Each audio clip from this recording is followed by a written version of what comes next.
ballot is cast. And we'll be with you to watch it all unfold. This is CTV Ontario Election 2025. They'll do whatever it takes to protect Ontario. We fight for every single job. No new taxes and no tax increases. We think Ontario needs and deserves more green voices at Queen's Park. I hope they do whatever they say they're going to be doing. People are polarized. I'm just concerned that Canadians get help when they need it. Canada's been very bad to us on trade, but now Canada's going to have to start paying up.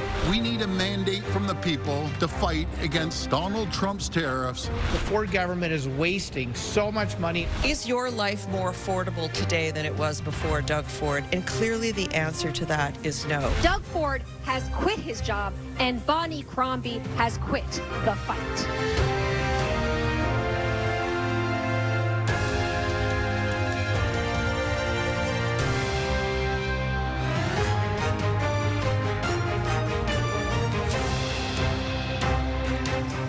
The Ontario legislature dissolved less than 1 month ago, kicking off a frigid February campaign. Tonight, we'll find out if this unusual timing has paid off for the Progressive Conservatives and whether their political opponents can make any gains. And we are off from CTV News headquarters, heading toward the end of this first winter election this province has seen in more than 40 years. Party leaders battled each other as well as the bitter cold, fighting for your vote.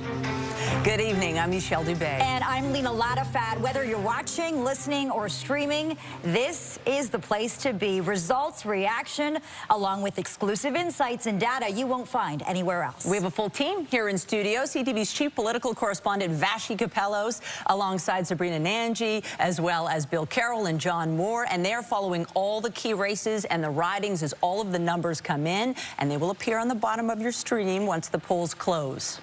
We also have teams at all the party headquarters and right across the province. Then we're tracking all the results as they come in, and we're unpacking what those results mean for you and your community. Nick Dixon will be at our power board all night, helping us understand the results as they roll in. Nick, what will that power board be able to tell us? All right, well, it is going to tell us a lot, Michelle, that is for sure, because this is what we're looking for. This is the race. This is an Ontario at dissolution. Have a look at this map. This is what it looked like up until tonight. It's going to be wiped clear, and we're going to see where the seats also end up here. Now, this is the standings at dissolution as of when Parliament was dissolved. 79 seats for the Ontario PCs, 28 official opposition from Art Stiles' New Democrats, and the Liberals at 9, not even full party status. That's 12 in Ontario. There were 6 independents at dissolution and 2 members of the Green Party. Let's take you around the province right now, and keep in mind, 63, that's what the parties are looking for. 124 seats up for grabs. 63 gets you a majority government tonight. Let's show you a little more about the maps here right now. This is Northern Ontario. Keep in mind, very NDP strong, but these are massive geographic ridings here. That's why you're seeing so much orange sprinkled in, of course, with some PC votes. In Eastern Ontario, the cities, Liberal and New Democrat, but the rest of it effectively PC blue. Take a look at that. That's Eastern Ontario here. As we move to Central Ontario, this is really Fortress Ford. Not another color except for blue here. Doug Ford looking to keep all of this tonight if he can. As we move to Southwestern Ontario, a similar story in terms of in some of the cities, Hamilton, Niagara, Kitchener, etc. You're seeing some of the other parties, but again, most of the more rural areas, that's all PC blue. And here's the 905 belt once again. Huge swaths of PC seats, a New Democrat seat over here, and then let's drill into the Toronto right now. This is where we think tonight is going to be interesting. This is where some ridings could potentially flip or go up. You've got a lot of mix of the blue and the red and the orange here. What's going to happen tonight around here? We're going to see it all at the power board. Lena and Michelle, it is going to be a fascinating night. Again, the race is for 63. That is for sure. Thank you, Nick. Appreciate it. CTV's Queen's Park Bureau Chief Siobhan Morris has had a busy month. She's been closely following this campaign since the very beginning. And she is at PC Party headquarters tonight. Siobhan. Well, there's lots of buzz here from the campaign staff who are anxious to have this thing over to find out if the party's gamble has paid off here. This was a gamble for Doug Ford, going to the polls more than a year ahead of schedule, framing this election around leadership. Who is best to face Donald Trump and the threat of tariffs coming over the U.S. border? He has vowed to protect jobs, protect workers, protect communities in the face of those tariffs. But he's faced criticism from all sides for the timing of this election, saying that it was opportunistic. and selfish, abandoning the people of Ontario in a critical time. Will any of that make a difference? Have opposition leaders been able to chip away at his armor when it comes to things like health care, on leadership, on what they say are misplaced priorities? We'll find out later tonight. All right, Siobhan, thanks so much. Well, with Doug Ford and his progressive Conservatives leading in all the polls, political pundits say this is a race for second place. Nathan Downer is at the Liberal Party headquarters in Mississauga tonight, where Bonnie Crombie and her supporters are hoping to make some serious gains after, Nathan, what was a disastrous election in 2022. Yeah, last election, they only won 8 seats. They had 9 at dissolution, so they're hoping to make gains and at least get to official party status. I'll just show you the room that we're in. They're setting things up. Excitement will build. I'm told that when the polls close, people will arrive. Bonnie Crombie will be here. She'll be watching the results in another room, and then eventually she'll be introduced by her sons, and then she'll get on the microphone and speak. But as for what's at stake, a lot. I mean, you want to get official party status, but you also want to win in your own riding, and you would think because Bonnie Crombie was mayor of Mississauga and she's running in Mississauga, it'd be a slam dunk, but that's not the case. The party was held by the PCs, and also the PCs won 5 out of 6 ridings in Mississauga, so it's certainly not a guarantee. And this would be the cherry on top. They want to get official party status. To do that, you got to beat the NDP. So those are the 3 main storylines that we're following here. And again, there's a lot at stake. So if she does that, great night. But if she doesn't do that, you'd have to question the future of Bonnie Crombie and the Liberal Party. So those are the storylines that we're watching pretty closely. Back to you. Yeah, those are important storylines. Nathan Downer at Bonnie Crombie headquarters. Thanks, Nathan. Well, Marit Stiles has talked about flipping blue seats to orange, but did her message on the campaign trail resonate? Patricia Boll is at the NDP headquarters in Toronto on Queen West. Let's check in with her now. Well, that is the question for sure. Did it resonate? This morning was interesting. Marit Stiles, having previously voted, was out in Beaches, East York, which is one of those ridings they're hoping maybe they can take back from the Liberals with a solid candidate in Kate Dupuis in there.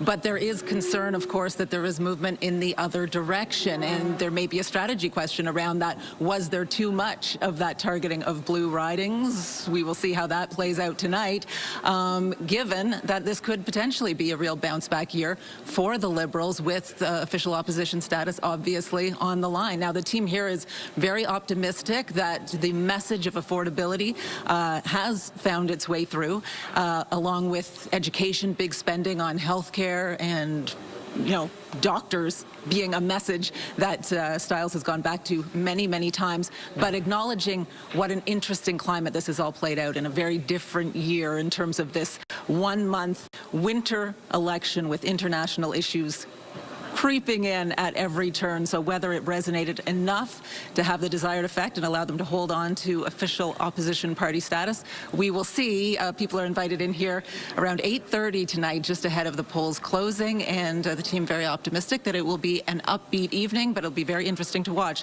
that race for number 2. Oh, we'll be watching. Thank you, Patricia, and we'll check back with you later tonight. Mike Schreiner and his Green Party are hoping to make gains tonight. Tony Grace is in Guelph at that party's headquarters. I hear you've got the leader there, Tony. I do, Michelle and Lena. He's made a surprise appearance before he heads off to watch the results with his family. Joining me now, the leader of the Ontario Green Party, Mike Schreiner. It's great to have you with us. My pleasure, Tony. So the Green Party obviously has 2 seats right now, but a lot of people will remember for a while it was your lone seat in the legislature. Then you won that by-election in Kitchener in 2023. What kind of momentum does that give you heading into this election, and what's the best possible outcome here? Well, you know what? We doubled our caucus since the last election, and we want to continue to grow the caucus. Matt Richter almost won in Parry Sound-Muskoka in the last election. We want to get him across the finish line this time. And we're also looking at some ridings like Wellington, Halton Hills, and Bruce Grey and Sound. Rural ridings where people feel abandoned by a premier wasting so much money in Toronto while they're struggling to find homes they can afford, access health care, kids are learning in overcrowded classrooms, and people just want to protect our farmland and the places we love in Ontario. So 2 seats, a lot of talk about potentially a third. What would that mean, a third seat? Well, doubling our caucus and then growing it by another 50% would just show there's momentum for the Ontario Greens message, our way of doing politics, our vision for the province. Mike Schreiner, thank you very much. Thank you. That's the leader of the Ontario Green Party, Mike Schreiner, as mentioned, heading into this election campaign. 2 seats, including one that they picked up in a by-election just down the road in Kitchener Centre, hoping to hold on to that one. And Mike Schreiner obviously hoping to hold on to his Guelph seat, with eyeing up that possible Parry Sound Muskoka candidate, Matt Richter, as well. So we're watching things here at the Delta Conference Centre in Guelph. For now, Michelle and Lena, I'll send things back over to you. Tony, thanks so much for this. Let's go over to CTV's chief political correspondent, Vashi Capellos, now to introduce you to our election night panel. Vashi. Hi, Lena. I'm so happy to be here with you on this, and Michelle, on this really potentially historic night and such an important political moment. And I'm joined by 3 of the greatest political minds to unpack it all. Sabrina Nanji is a journalist and founder of the Queen's Park Observer. Bill Carroll is host of The Morning Rush with Bill Carroll on CFRA. And John Morris, host of More in the Morning on News Talk 1010. Very quick, one thing, Sabrina, you're looking for tonight. Just one. I'm going to be paying attention to the race for second place. You know, we don't know how much of a cakewalk this is going to be for Doug Ford, but I think I'm interested to see if Bonnie Crombie can get, recognized party status. Can she win her own seat? And will the NDP be able to hang on to official opposition? Bill, is it a race for second place? I'm just surprised to hear there's a provincial election going on because, listen, this is where your bread is buttered. I love provincial politics, healthcare, education, all the important stuff. No one is talking about it because the most important politician in the country and in the province right now, his name is Donald Trump. John? I'm watching definitely for second place, but also the seat count. I think it's going to matter. Let's face it, the Tories are going to take this, but by how many seats? And if he loses any seats, is that damaging? Good question. All right, Lena, I'll send it back to you. All right. Thank you so much. You're watching CTV Ontario Election 2025. Stay with us. Our special coverage continues. You know, retirement doesn't have to mean giving something up. It should mean living life on your own terms. Well, thankfully, if you're a Canadian homeowner, age 55 and better, you can access some of your home's value in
Needed a fresh mandate to fight the Donald Trump tariffs. How much is it costing Ontario, though, to have this election?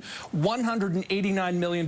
That is the estimated cost of effectively what we're going to get the result of tonight. Is that money well spent? You can decide on that. But these are the issues that were bothering people or were on people's minds. Nick Nanos, of course, the chief data scientist from Nanos Research, has joined us. He's been polling all election long for us. Nick, let's talk about some of the issues that were on voters' minds and their priorities here. You know, what's really interesting is kind of like shopping. We try to decide or unpack when people make a decision. You know, we had a series of elements. So you made up the mind before the campaign. You know, you can see when we asked Ontarians the proportion that made up their mind before the campaign, 6 out of every 10. Number. You know, absolutely. The kicker here is that among PC supporters, about 7 out of every 10 said that they'd made up their mind. So the Ford Nation was ready to rumble day one of the campaign. But you can see, in terms of leaning one way, open to change, 29%. This is the wild card today. You know, people who are probably thinking about voting for one particular party or another, but said, you know what, I'm going to wait till the very end and maybe change my mind. So 29%, big number.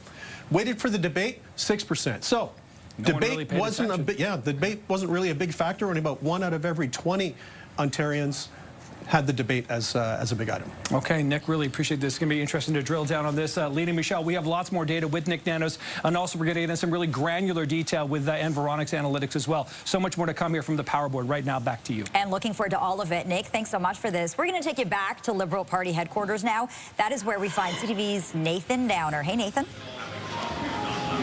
Hey, Lena, I've got Taylor Deasley with me. She is the campaign spokesperson for Bonnie Crombie. We're just waiting for the results. It's almost like waiting for a verdict in a way. What's it like for you just waiting, the anticipation?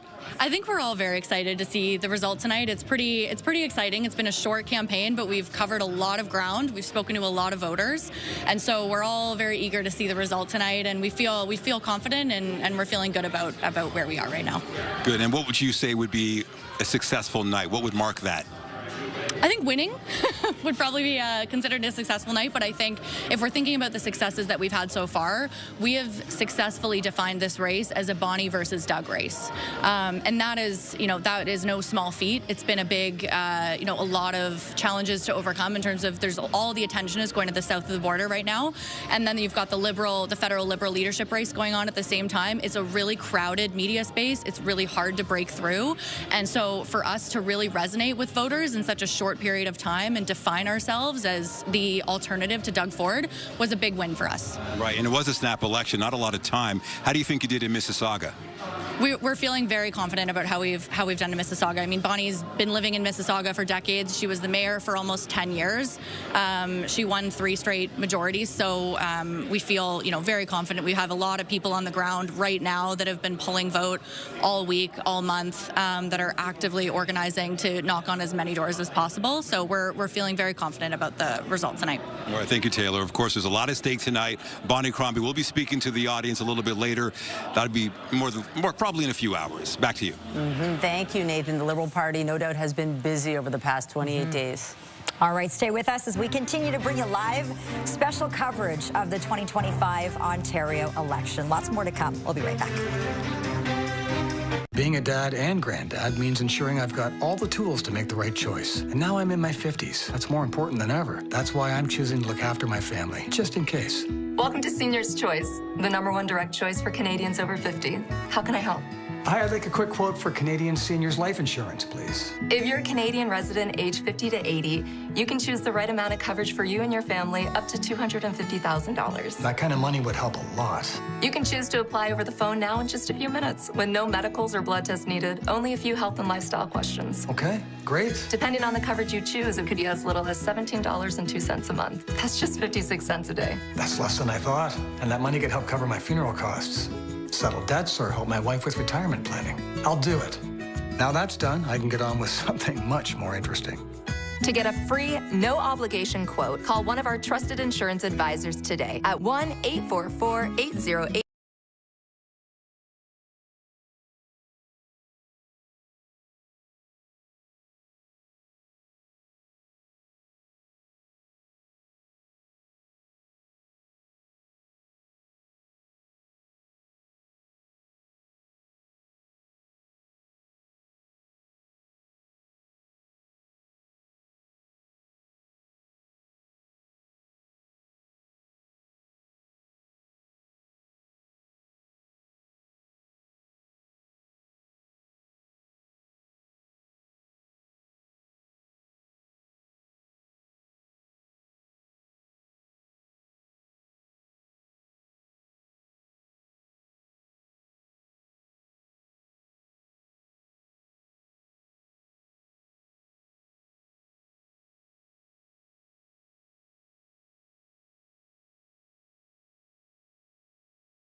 NDP MPP for Brampton East. Great to have you with us today. You have such a unique perspective, having been an MPP, but also through your work, you know, talking about the inner workings of government and campaigns. Given what you've seen over the last month, what do you make of where things stand at this pivotal point?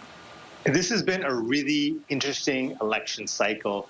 And by that, I mean, look at the context in which we're in right now. We have a snap election called. We have these threats of economic attacks from Trump, our American, what's supposed to be our friend to the South. And all of this is the backdrop of this election. But I think what we've seen the NDP do really successfully under the leadership of Mart Stiles is really push and hold this the majority government that is now seeking re-election along with everyone else, but hold the Conservatives to account on other issues that really impact people every single day. 2.5 million Ontarians without a doctor, crumbling schools, affordability issues. They really pushed this forward. So it's been a really unique election. We're all going to see it come to fruition and culmination in just a couple of hours now. I know, Gertin. The countdown is on. You've no doubt watched Mart Stiles closely. She is the leader this time. She wasn't last time. Do you think she was able to resonate? And what do you make of her using this strategy, saying, no, I'm looking to be premier. I'm looking to flip blue seats orange? Well, you got to fight to win. And that's the whole mantra of politics, right? You can't just, run an election for the sake of running an election. But beyond that, knowing Mart, having been a colleague of hers when I was an MPP, I know she's really deeply concerned and connected to Ontarians across the board. And I also know that she really cares about the issues that are impacting people, from affordability to healthcare and more. So that's why I'm really confident that this position that she took is to demonstrate, to say that we're here to demonstrate a better possibility for Ontario, one in which people have a family doctor. They're not struggling with affordability. They have a roof over their head, and so much more. What do you make of, it's crowded on the progressive side, right? There's various options if you lean left. We saw midway through the campaign and near the end, Bonnie Crombie say, NDPers, park your votes with the Liberals. What do you think of that?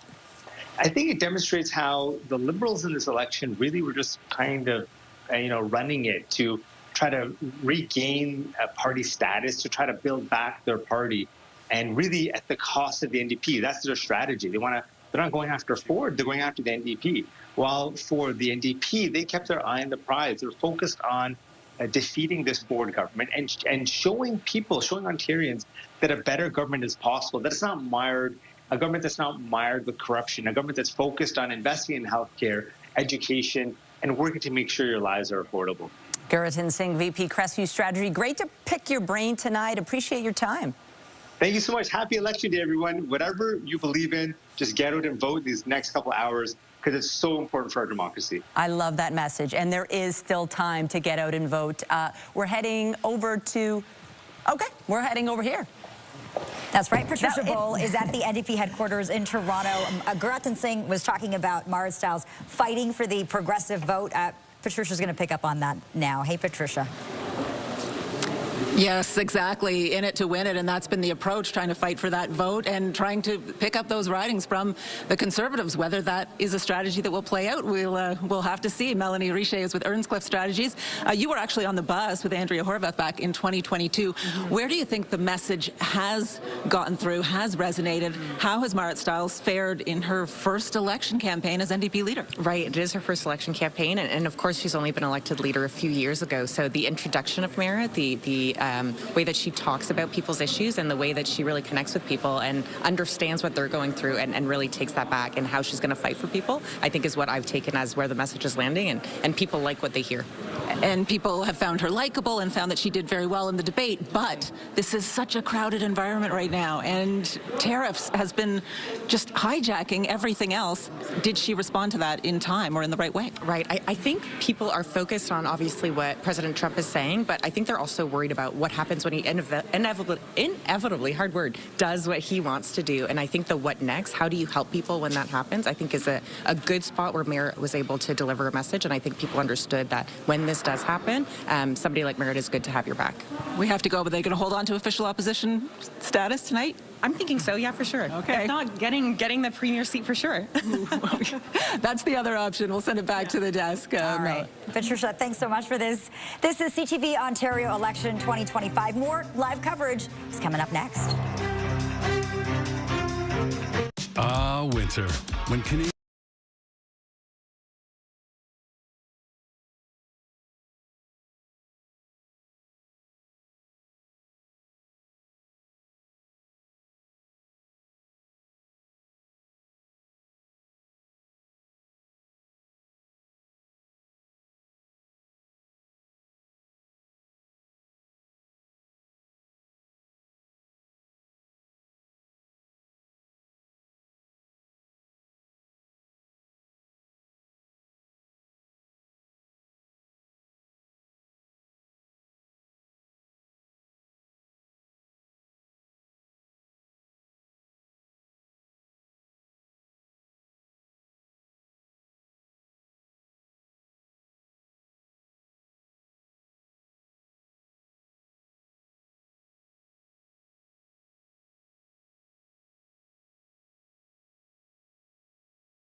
You're watching special coverage of CTV Ontario election 2025. We want to take you back to CTV's Queen's Park Bureau Chief Siobhan Morris at PC Party headquarters. And Siobhan, who do you have with you? Oh, there's a face we recognize. You know this guy. This is Scott Reed, CTV political analyst. Scott, you've been watching this race really carefully. How big do you expect this win to be for the Progressive Conservatives tonight? Monster big, SUV size big, like Yukon, not Toyota. Really big, okay? I think that Doug Ford could easily top 90 seats tonight. He's going to probably outdraw his last election victory. And if you think about it, it's a rare thing to have somebody run in 3 elections in a row, not only win majority governments in each, but increase the size of the majority. So we're looking at a very durable, very successful political operation here. It's a machine that others are going to think to themselves, one for the ages. Why do you think he's been able to be in a position to grow his majority, given all the scandals that we know have unfolded over the last few years? So I think it has to do with the way that they have built and then fed his brand. He is a guy who's dedicated to 2 or 3 issues, middle class, working on the economy, going to protect those jobs, going to protect industry. And now, of course, with Trump and tariffs, he's had an issue set that lends itself perfectly to that brand. So they have been smart enough to keep him away from stray issues that take him off topic. He hasn't dedicated a lot of energy to things that aren't core to his brand. And they've used party advertising and they've used government advertising to constantly bombard us with messages to say, this is who Doug Ford is, this is what he does, and you can count on that. And we're seeing the results. And so, yes, we expect a big win here at PC headquarters. That is the hope of the Progressive Conservative Party, hoping to improve on their result from last time of 83 seats.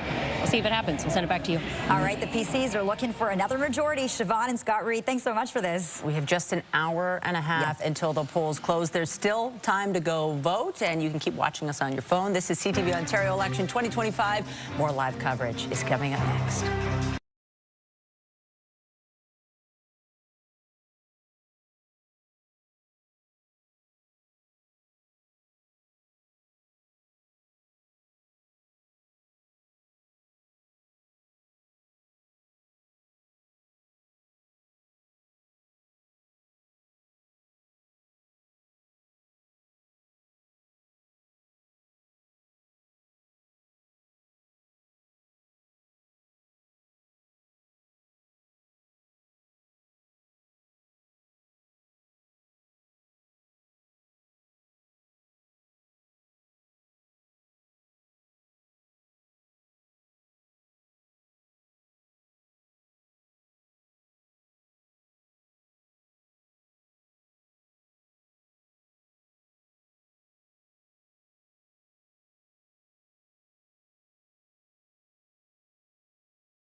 Is at the power board tonight with more on the Trump factor we're seeing in this election. Yes, indeed, the Trump factor. I mean, that has been the justification for this campaign from Doug Ford at the time. We all remember this photo posted on X by President Trump in December of last year, staring at a mountain that isn't even in Canada, but of course he was saying, "Oh, Canada" here. Ever since then, Canada has been concerned. What could the Trump factor mean to our country, and specifically tonight to Ontario? Nick Nanos joins me once again to talk more about this. Nick, you've been talking to Ontarians about what their main concerns are when it comes to placing their vote tonight, and Trump weighs heavily. You know, absolutely. You know, it's interesting. You know, if you ask Doug Ford, you'd probably think that his main opponent is probably Donald Trump, not necessarily the other party leaders. And we asked what was important to Ontarian voters, the outcome of the next federal election, Trump's actions, or the outcome of the Ontario election. You can see, you know, 27% of Ontarians fixated on the federal election, as was the most important to them. On the President Trump's actions, 19%.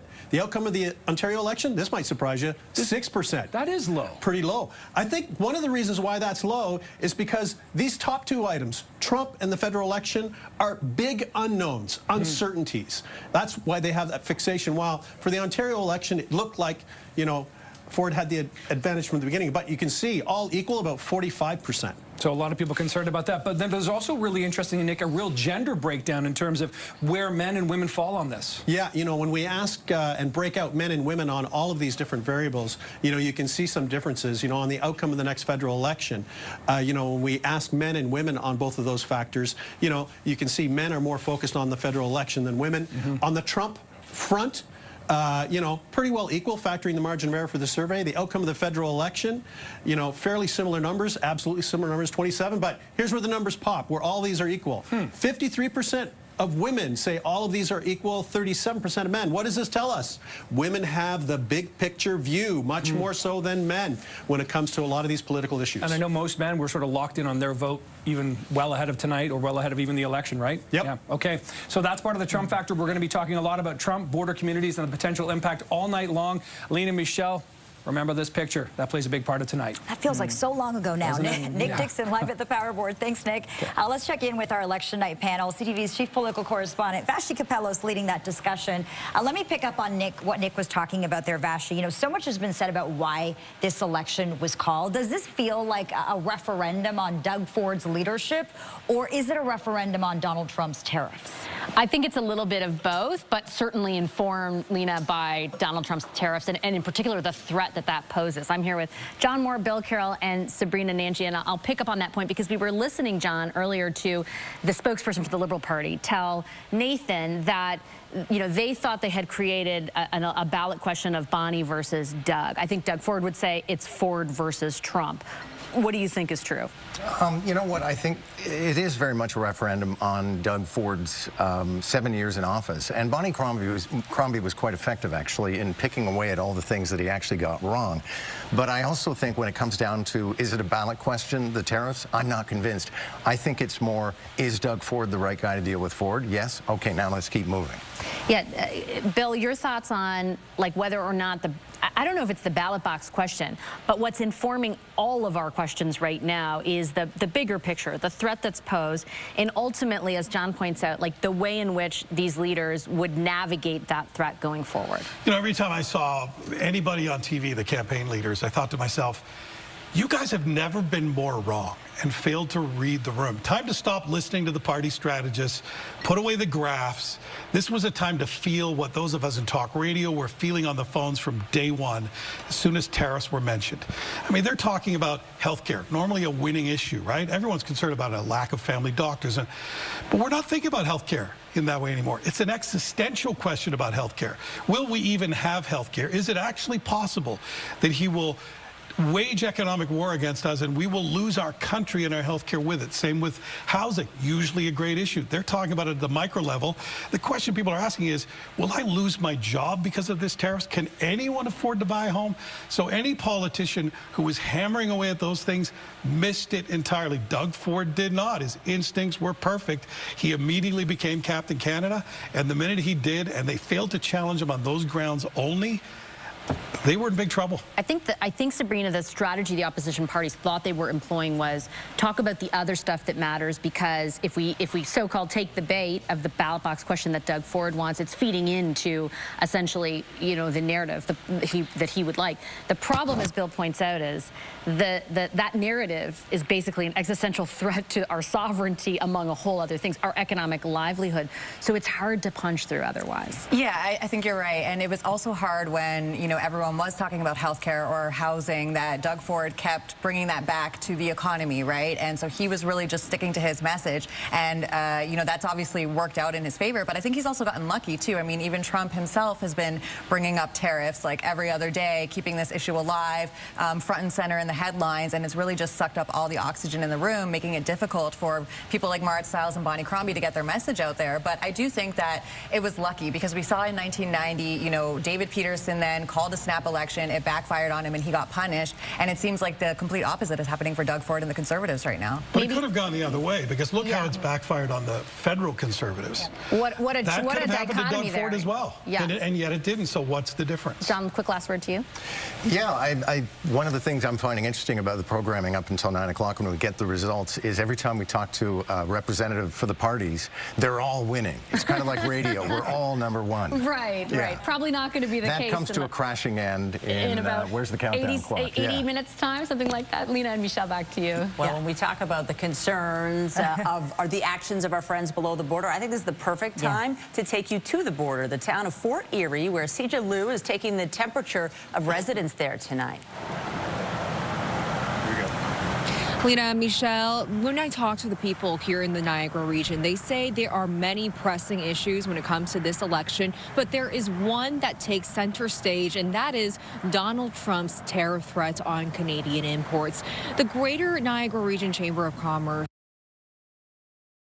about 30,000 people in the region work in the export-related business. That is about 11 to 12% of the workforce. Over 600 businesses export into the U.S. And when it comes to the tariffs, they're estimating that it could cost the average family, Canadian family, over $1,900 a year. And when you're in a border community like the Niagara region, that number could be even more. So when you take all of that into consideration, I asked voters in Fort Erie today, how much is the threat of tariffs on their mind when they are heading to the ballot box? Take a listen to what they had to say. Tariffs are a big issue, being a border town, and my age group has different concerns than the up-and-comings, but I'm just going to go vote and do what I can, I guess. Now, the Niagara region has traditionally leaned orange. In the last election in 2022, out of the 4 ridings, 3 voted NDP. Now, in this election, we know that PC leader Doug Ford has really framed the tariff threat as his central campaign issue, pitching himself as the only leader that can protect Ontario from the threat of tariffs. So, Lena and Michelle, the big question is, will that be enough to flip some seats from orange to blue tonight? Back to you. It's one of the many big questions tonight. CJ Liu live in the border town of Fort Erie. Thanks so much for this, CJ. It is election night in Ontario. Stay with us as we continue to bring you live coverage of the 2025 Ontario election. We'll be right back. I'm death gonna miss my class.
go live to Beatrice Vaisman with more from where the PCs are hoping for a big party tonight. Michelle was just talking about that sweeping victory in 2022. They're obviously hoping to repeat that tonight, Beatrice. Absolutely. And look, this is the Toronto Congress Centre, Alina and Michelle. This is the place where Doug Ford celebrated a majority in 2018, a majority in 2022, and he's hoping for an even bigger majority right here at the Congress Centre tonight. And it won't be long now until this entire area is just packed with supporters of Ford Nation. I've just found Jason Leader here, a conservative strategist. You're here, you're mingling, you're anticipating a big win. Tell me what the hopes are, and what would be considered a win, do you think, by the Ford camp? Yeah, I mean, I think obviously a majority government people would be really happy with. Then Doug would be, I think, the first premier in almost forever to go in 3 straight majority governments. And there's a satisfaction, I think, too, with how the campaign's gone. The campaign, Doug went to the people, said, I need a mandate to deal with what we're going to have to deal with for the next 4 years. I think their message discipline, their ability to sort of stick to that has been a really satisfying thing for the campaign team here. How well do you think Jason has the tariffs staying in the news and this continuous, mention of Donald Trump's getting ready to impose first 25% tariffs, then tariffs on aluminum and steel? That's got to play into what Doug Ford is essentially asking the people of Ontario to do, to give him a mandate. Yeah, he said, Doug went to the people and said, it's going to be chaos for the next 4 years. You've got to have somebody strong to deal with it, somebody with experience, and somebody, sort of with a backbone to stand up to somebody like Trump. And I think that's the sort of satisfying part of this campaign, is that Doug's been able to send that message, whether it's going down to Washington or talking about it sort of nonstop. And I think this, let's be honest, it's the only issue anybody's talking about right now. Mr. Ford bet big that it would be the top issue of the campaign. It is the top issue of the campaign, and it's the likely result why he's going to have a really strong result here tonight. Shouldn't that be the issue of the Prime Minister, not necessarily the Premier, to be positioning himself as kind of Captain Canada, the guy to rescue this country from this tariffs? Which Prime Minister are you talking about? The one that's, that's the problem, right? We've got a dearth of leadership. We've got a vacuum federally. The Prime Minister is, I don't know where he's traveling. He was in Ukraine for the last couple of days. Good for him. But the truth is, we really haven't had a federal Prime Minister for the last couple of months doing anything of value. And Mr. Carney's going to be Prime Minister shortly. We're going to have a federal election. The problem is, what I think is where Ford has done a really good job is filling that vacuum over the last couple of months, and where someone can look at the TV and say, somebody's speaking up for us, somebody's standing up for us. That's one of the reasons why he's going to have such a strong result. To wait and see, Jason. Thanks for your time. Thank you. So Doug Ford came out in the last election, 83 seats out of 124. At time of dissolution was at 79 seats. And as Jason's talking about, I mean, the Premier, Doug Ford, is hoping to be re-elected #1 as Premier and to get an even larger majority, Lena and Michelle, than he received just, 3 and a bit years ago now? Beatrice Vaisman live in Ford Nation tonight. Appreciate it. Let's talk about Mike Schreiner and his Green Party. They're hoping to make gains, perhaps history tonight. Yeah, that could happen. Tony Grace is in Guelph at that party's headquarters watching that storyline. Tony. And Lena and Michelle, thank you so much. We are here at the Delta Conference Center in Guelph. As you mentioned, Mike Schreiner's campaign party is happening here tonight. With me is Cecilia Stewart of the Green Party of Ontario. Well, let's talk about what's at stake for the Green Party tonight. You could make history if you gain a 3rd seat in Parry Sound Muskoka and hold on to the 2 in Guelph and Kitchener Centre. Yeah, it's a big night for us. We're obviously hoping to hold the 2 seats that we have. But we also have a real shot with Matt Richter in Parry Sound Muskoka. He came really, really close last time. So right now, this time, we're hoping he can finish what he started. And our team has definitely been putting in the groundwork. So what do you think has allowed the Greens to make those gains? I mean, the last general election, it was Mike Schreiner was the seat. He was the only seat in the legislature. Ashlyn Clancy picked up that seat in Kitchener. Matt Richter with momentum in Parry Sound Muskoka. What's resonating? I think it's just people power. Like, we run campaigns that are very person-centered. Our candidates are from the ridings, they're from their communities, they know what their communities need, and they go to Queen's Park to be a voice for them, not for, the Green Party or not for Mike Schreiner.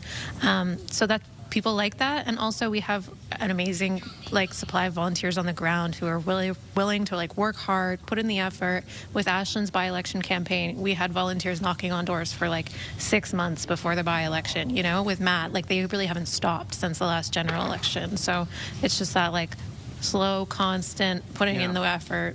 And it has been steady growth. So what is the best possible outcome tonight, considering this was a snap election and you had not a lot of time to organize here? Yeah, we'd love to hold and see Matt Richter elected in Parry Sound Muskoka. We also have candidates in ridings like Wellington, Halton Hills, Bronwyn Wilton, and Joel Lougheed in Bruce Grey Owen Sound. And we'd love to see them grow their vote share as well, because they've been running really powerful campaigns. And Cecilia, we'll let you get back to getting the party ready here tonight. Thank you so much. Thank you. Cecilia Stewart's with the Green Party of Ontario. Ontario, hoping to hold those 2 seats and possibly gain another. We'll see how the night unfolds, and Mike Schreiner is watching those results come in with his family shortly. Michelle and Lena. They could make history. Tony Grace live in Guelph with the Greens. Thanks so much, Tony. And let's stay with the Greens. The party hoping to add another MPP at Queen's Park. Let's go live to CTV's Christian Davino, who's in that riding of Parry Sound Muskoka, where the party is really hoping to win their 3rd seat ever. Boy, was it close in 2022. It was. But, Christian, they're going to have to take down a member of Doug Ford's cabinet to do this. They absolutely are going to have to take down a really tough opposition in Graydon Smith. In fact, just 3 years ago, it came so close. It was about 2,000 votes that Graydon Smith was able to hold off and win this riding. Now, that is actually the closest that this riding has ever seen since its inception back in 1999. And this time, like you've heard, the Green Party is really expecting to make this race a close one. In fact, over the course of advanced polling, this riding in particular had the most voter turnout, with just over 10% of voters showing out. I can tell you we're sitting out here right now behind one of the voting stations, and it's been a constant flow of people just coming out to come and vote. Now, the Greens, they've been canvassing strongly up here in Parry Sound and Muskoka. Mike Schreiner, he actually started off canvassing up here to begin this election campaign, and just this week he wrapped up here. And we've spoken to him over the course of these many weeks, and he's very emphatic that they think that they can finally flip this strong PC riding to the Greens. But as I mentioned, and as you mentioned, well, they do face that strong opposition, of course. Graydon Smith, he is a former mayor of Bracebridge, and he's a popular figure. He's also involved in the cabinet as the Minister of Natural Resources. Now, Graydon Smith does stand to, he is a strong figure as well with healthcare. Healthcare, he was very emphatic in terms of announcing his displeasure with the hospital redevelopment, actually taking the side of a lot of residents here in Muskoka over the course of the last year. So there's really no telling how this race will go tonight, but it does certainly make for one of the more interesting ridings within this province. I will send it back to you. Christian Davino in Parry Sound, Muskoka. Yes, I have a feeling we'll be checking back with you tonight. Seeing not a lot of green, seeing a lot of white there tonight. Yeah, with the it's snow. snowing there tonight. This is CTV Ontario Election 2025. More live coverage is coming up next.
night in Ontario politics. Voters heading to the polls, and those polls are about to close at 9 o'clock. We want to take it over to our CTV Power Board. It's an incredible resource. It's going to provide all kinds of insight tonight, and including that, demographics. How might demographics impact the results tonight, Nick? Well, you know, Michelle, what I'm about to introduce you to may kind of freak you out a little bit, because Rupen Sioni from Environics Analytics may know you and the rest of this province better than we know ourselves based on the granular levels of data. Rupen, I was looking at your spreadsheets earlier.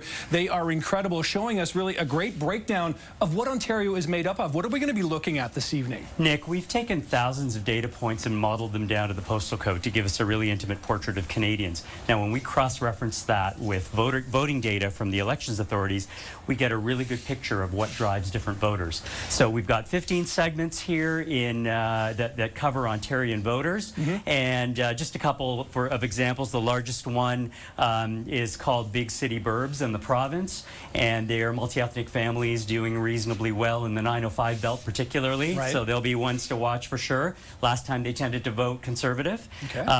You know, another example would be modest metros. These are inner city, younger voters that could be struggling a bit with the times we're in. Okay, so let's show our viewers, Rupen, now an example of a Toronto riding where this sort of breaks out, and it's really interesting. Let's go to Etobicoke Lakeshore right now. Christine Hogarth is the PC incumbent right now, but let's talk about the last time out where this riding went. Yes, so this riding turned Conservative last time, and it was a little bit of a surprise because the young in the city is a large segment in this particular riding.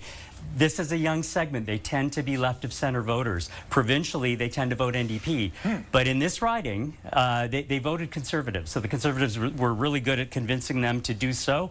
It'll be interesting to watch what they do this time around when we actually look at some of the big issues that that are going to be important in this particular riding. Big City Burbs is the second largest segment. They're pretty consistently Conservative voters, so I would expect them to stay with the Conservatives this time around.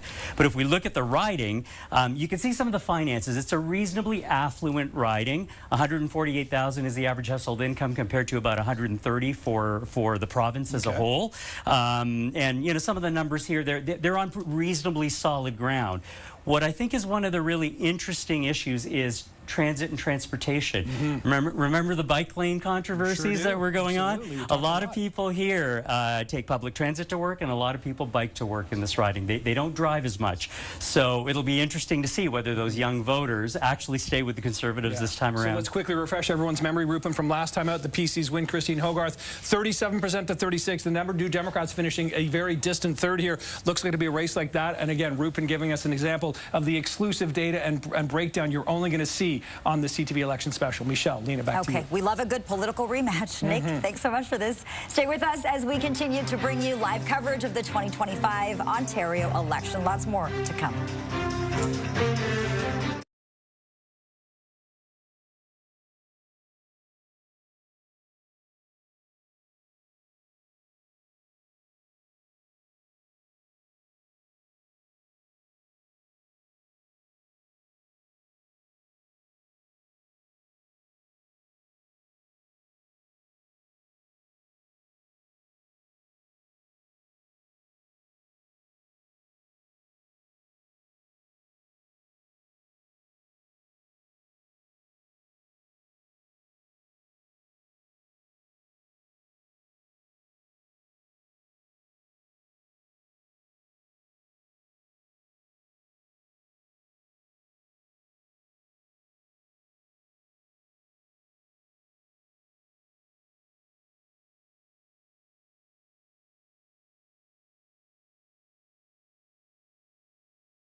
storylines and data. Nick, what do you have for us now? Yeah, there are plenty of storylines, Lena, to get into, but, you know, we've been showing you the map of the province at dissolution here, and, of course, keep in mind, this is the race to 63. That's a majority. But take a look at this. It looks very obscure. It looks like this province is more than 50% New Democrat. Of course, we know that's not the case. We know that Doug Ford and the PCs went into this with 79 seats. This is a power grid, giving you a better sense of every riding as equal. So you can see here that in the 905 belt, all but one riding progressive conservative. Hamilton Niagara, split between New Democrat, PC, and an independent. Again, southwestern Ontario, more PC seats with a few NDP seats spread in. Toronto, the area tonight we're going to be paying special attention to because there could be some seats to flip, could be some changes. Can the PCs maintain some bit of strength in Toronto, or will the Liberals pick up some seats and take them from the New Democrats? This is where you can see about half PC. Then you've got the Liberal NDPs, and then Eastern Ontario, again, PCs with a few Liberal NDP. So this is the power grid. This shows you the province, everyone the same size. We'll get out of this, back to the map, just to give you a sense of where we are. This is wiping it clean, and we'll start filling it in as of 9 o'clock. Back to you. Oh, I love that power grid. It really puts it into perspective. Sure Thank you. Oh, cool. Just over an hour till the polls close. This is CTV Ontario Election 2025. More live coverage when we return. Takeout night, my favorite.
Polls in Ontario closing, and we have you covered right across the province tonight.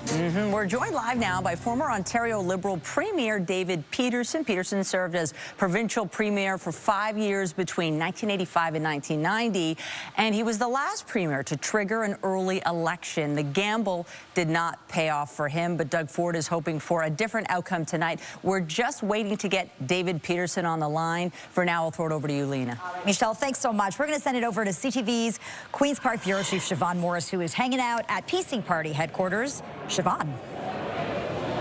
Hello, I am here with Brian Lilly, columnist for the Toronto Sun and Bell Media contributor. Brian, what's the most exciting race you have your eye on tonight? Kind of the west end of Ottawa area. There's a bunch of ridings where there aren't incumbents or where things could flip, like Canada. That was one that the Liberals picked up in a by-election that was all about a local golf course. And that, you know, Karen McCrimmon, is she going to be able to hold on to that? You've got Nepean, where Lisa MacLeod was for, what, 18 years, that she's not running anymore. That's one that the Liberals are hoping to pick up, so they could actually swap ridings up there. Ottawa, to me, is one of the most interesting places, but I'm also going to be watching Windsor to see if the PCs pick off some NDP seats, and and Niagara area as well for the same reason. Those are areas that the Windsor area and the Niagara area that had been really strong for the NDP. What do you think has changed? Well, you just look at all the union endorsements that Doug Ford has been able to pick up, and they're all, not all, I mean, he did get a few police associations and the firefighters, but all the construction trade unions were backing him. And the reason for that is he's actually willing to approve projects that put those workers on the job. The NDP, they've been opposed to things like building highways, and they've been opposed to the kinds of infrastructure that Ford has been willing to champion. So they look around and they say, well, we used to back the NDP, but they're not backing us. So they've turned and decided to back Ford. I think he got 18 union endorsements this time. The NDP should be really worried about that. Doug Ford has faced some criticism for not being present in the Ottawa region and the capital region. Do you think that's going to stick to him this time around? During the campaign or in general? In general. In general. Look, as someone that lived in Ottawa for about 20-odd years, Ottawa always feels like they're forgotten about by Queen's Park, and that was the same when it was a guy named Dalton McGuinty, who represented Ottawa South. He was my MPP for years. Ottawa just always feels neglected by Queen's Park. So will it affect anything? Maybe in Nepean. You know, Carleton, where Goldie Gamari was for years, that's going to stay reliably blue. As I said, they might pick up Canada, and then there's a few others up for grabs. So there's lots of interesting races to watch. I'll send it back to you, Michelle and Lena. Thank you, Siobhan. Thanks for that conversation. Over to Michelle now, who is standing by with a special guest. Yes, we are joined live by former Ontario Liberal Premier David Peterson. Peterson served as provincial premier for 5 years between 1985 and 1990. If my math is correct, it's been 35 years since you called that snap election. Here we are, Doug Ford. You don't have to draw attention to that. But I think it's so fascinating, and I think it's particularly interesting to have you on tonight. What do you make of Doug Ford's move to roll the dice? Well, Doug has cleverly exploited a set of circumstances that are very unique. I have never in my life seen politics really around the world driven by the fire hose of news coming out of Washington and one man controlling the agenda. And don't forget, this man has basically controlled the federal agenda. So he's affecting Donald Trump is affecting the federal leadership race. And Doug jumped in here and tried to, and used that cleverly in some ways to his benefit. Now, you can analyze that and say, is it baloney? Because they went down to Washington and were treated very disrespectfully. I don't think there's any indication he has moved the yardsticks on tariffs or anything else. But he's been looking for an election, he's exploited it, and all the polls say that he's going to win tonight. Your situation back then was called opportunistic. Would you describe that? And what do you think? We don't have a crystal ball, but what are you projecting tonight? Well, the polls say that that Doug is going to win. One never knows, but there are issues here. We don't know the size of the vote yet. Doesn't look overwhelming. Looks like there's going to be a low voter turnout. You look at the situation and say, boy, politicians should be trying to encourage people to vote, not discourage them. And if you want to discourage people to vote, have a vote in the middle of winter in Ontario. So there's a lot of factors at play here. The emphasis has tended to be on, and because there's been so much news out of Washington and Ottawa around the tariff and the U.S. issue, it has trumped everything else. And the Conservatives have put tens of millions of dollars advertising in the United States, which all blows back into Ontario, and that's public money in a sense, to advance their agenda. So if you look at it that, you can either be a cynic or you can say it's clever. You pick your own definition of that. But they appear to have exploited a situation, and now they're going to end up having to solve some problems that are pretty serious. Mr. Peterson, as a former Liberal Premier, I have to ask you, what do you make of Bonnie Crombie's campaign and the campaign she's run? Well, Bonnie inherited a party that was in pretty bad shape. and she's come a very long way. She picked to run primarily on the health care issue. You'll only know the results at the end of the day. Whether people, and healthcare is in serious problems, and has by and large been avoided by the Conservatives, but it may not be the top priority now. Politics is interesting. That what a lot of times what's important today is not important to people tomorrow. So whether she picked the right issue, I don't know. I'm not smart enough to tell you the answer to that. But I think she campaigned well, and it looks like she's going to make some improvements. And then if you look at the scene here, it looks like the NDP are getting squeezed out. And it's really between the Liberals and the Conservatives, and what's going to happen is, can the Liberals make any progress? I don't know the answer to that. Well, the 20th Premier of Ontario, David Peterson, great to chat with you. Have a great night. Have fun watching the results. This is my idea of really a lot of fun. Sit back and enjoy. Appreciate it. It's been fun chatting with you. Lena, take it away. All right, Michelle, thanks so much for that. Well, many have said this is a race for second place. The Liberals, they would disagree with that statement. Let's check in with CTV's Nathan Downer. He is at Bonnie Crombie headquarters tonight, talking to party insiders. Nathan. That's right. I've got Matt Barnes joining us. He's a political strategist. He works with Bonnie Crombie on the campaign. And it was short, a snap election.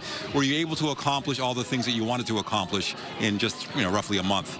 Yeah, I think it was a really tight campaign, but a really well-run one. I'd say that she was very clear on her message from day one, and was effective in putting that message across to Ontarians. Tariffs was a top topic, and I know Bonnie Crombie wanted a multi-party approach with Doug Ford. That didn't happen. How do you think that might have impacted the campaign? Yeah, I think every leader, including Bonnie, were very clear from day one that they all agreed on the need to support the economy in light of tariffs. It moved a lot during the course of the campaign. They're on one second, they're off the other second, as we all know. She came forward with her own plan and how it would differentiate from Ford's. And then the next day, tariffs were off. So I think it was a dynamic campaign, and by the end, we've seen the topic shift. Yes, tariffs are still a reality, but people are talking about health care. They're talking about the need for a family doctor, and they're talking about other basic issues in Ontario that the Premier has not talked about at all. Was that the main strategy for this campaign, healthcare? I think the main strategy was to talk about the basics that Doug Ford and the PCs had ignored. So healthcare was far and away the biggest issue. Bonnie was clear since November, before the campaign even started, that her #1 priority was getting people a family doctor. 2.5 million people in Ontario don't have a family doctor. So yes, the party leaders can agree on tariffs, but what they clearly don't agree on is the healthcare crisis, and Bonnie was consistent from day one that she was the person to take that on. Yeah, we'll find out if that resonates in about an hour. Thank you, Matt. Yeah, for sure. All right, Lena, back to you. All right, Nathan, thanks so much. Polls close in less than an hour. Here we go. Stay with us as we continue to bring you live coverage of the 2025 Ontario election. We'll be right back.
Exclusive you will only see here is our CTV Power Board with our very own Nick Dixon. And Nick, I understand you have more on how the threat of tariffs, we've been talking a lot about that tonight, might impact this election. Yeah, we are so fortunate to have this exclusive, level of data, really giving you a sense of what's happening. We're going to take you to southwestern Ontario, right at the Detroit River border area. This is the Windsor West riding here. Lisa Gretzky is the NDP incumbent in this riding here. Is she going to be in a fight? Because the rest of her riding is surrounded by PCs, and of course, Doug Ford has pitched this as a campaign to come out against the Trump tariffs. Let's bring Rupen back in from Environics Analytics to break down kind of what this riding looks like and why they may be voting certain ways tonight, Rupen. Yeah, well, Nick, it's interesting because this riding has a lot of different voter segments present.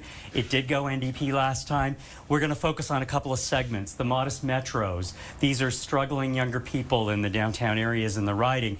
They predictably voted NDP last time, as they do in the rest of the province. So they're probably a reasonably solid group of supporters. The Metro Boomers were interesting. So these are older retirees. They typically voted PC in a lot of the other rest of the parts of the province, including in other border towns and industrial towns. They voted NDP here. So the NDP did a good job of convincing them to support them. You could see here by some of the stats, incomes are quite a bit lower than the provincial average. 132 is the provincial average. Home values are modest, but you're seeing 18% of households were worried that they would run out of food in the past year. Almost 2 in 10. They're quite surprising numbers, and a lot of people are worried about tariffs. Their jobs are at risk 15%, which is above the provincial average. There's high financial vulnerability, so the ability to withstand a financial shock if your income drops. The other thing that's going to be important, though, and we go back to those boomers, healthcare is going to be important as they age. There's a high proportion of people in this riding that don't have a healthcare provider, a regular healthcare provider. A lot of people who have fair or poor health conditions, so they're going to be looking for healthcare. There's still a high level of pride in the healthcare system, so there's a bit of that Canadian patriotism coming out, but we'll see if the NDP can hang on to these voters. So keep in mind, Lena Michelle, it was close last time, NDP 42, PCs 35. Will they go healthcare or will they go with Trump and the tariffs? That would be a Ford vote. We'll find out as the polls close in less than 45 minutes from now. Back to you. We'll find out soon enough. Yeah. Nick, thanks so much. Fascinating data as well. You're watching CTV Election Ontario 2025. We're back with more live coverage right after this. Tired of not sleeping well? The problem is your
Vaughn Morris is in the heart of Ford Nation tonight at PC Party headquarters, talking to a key player on the Ford team.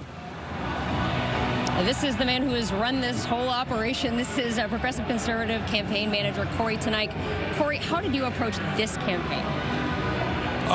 Well, very different than a lot of other ones in that it's been largely dominated by typically provincial issues.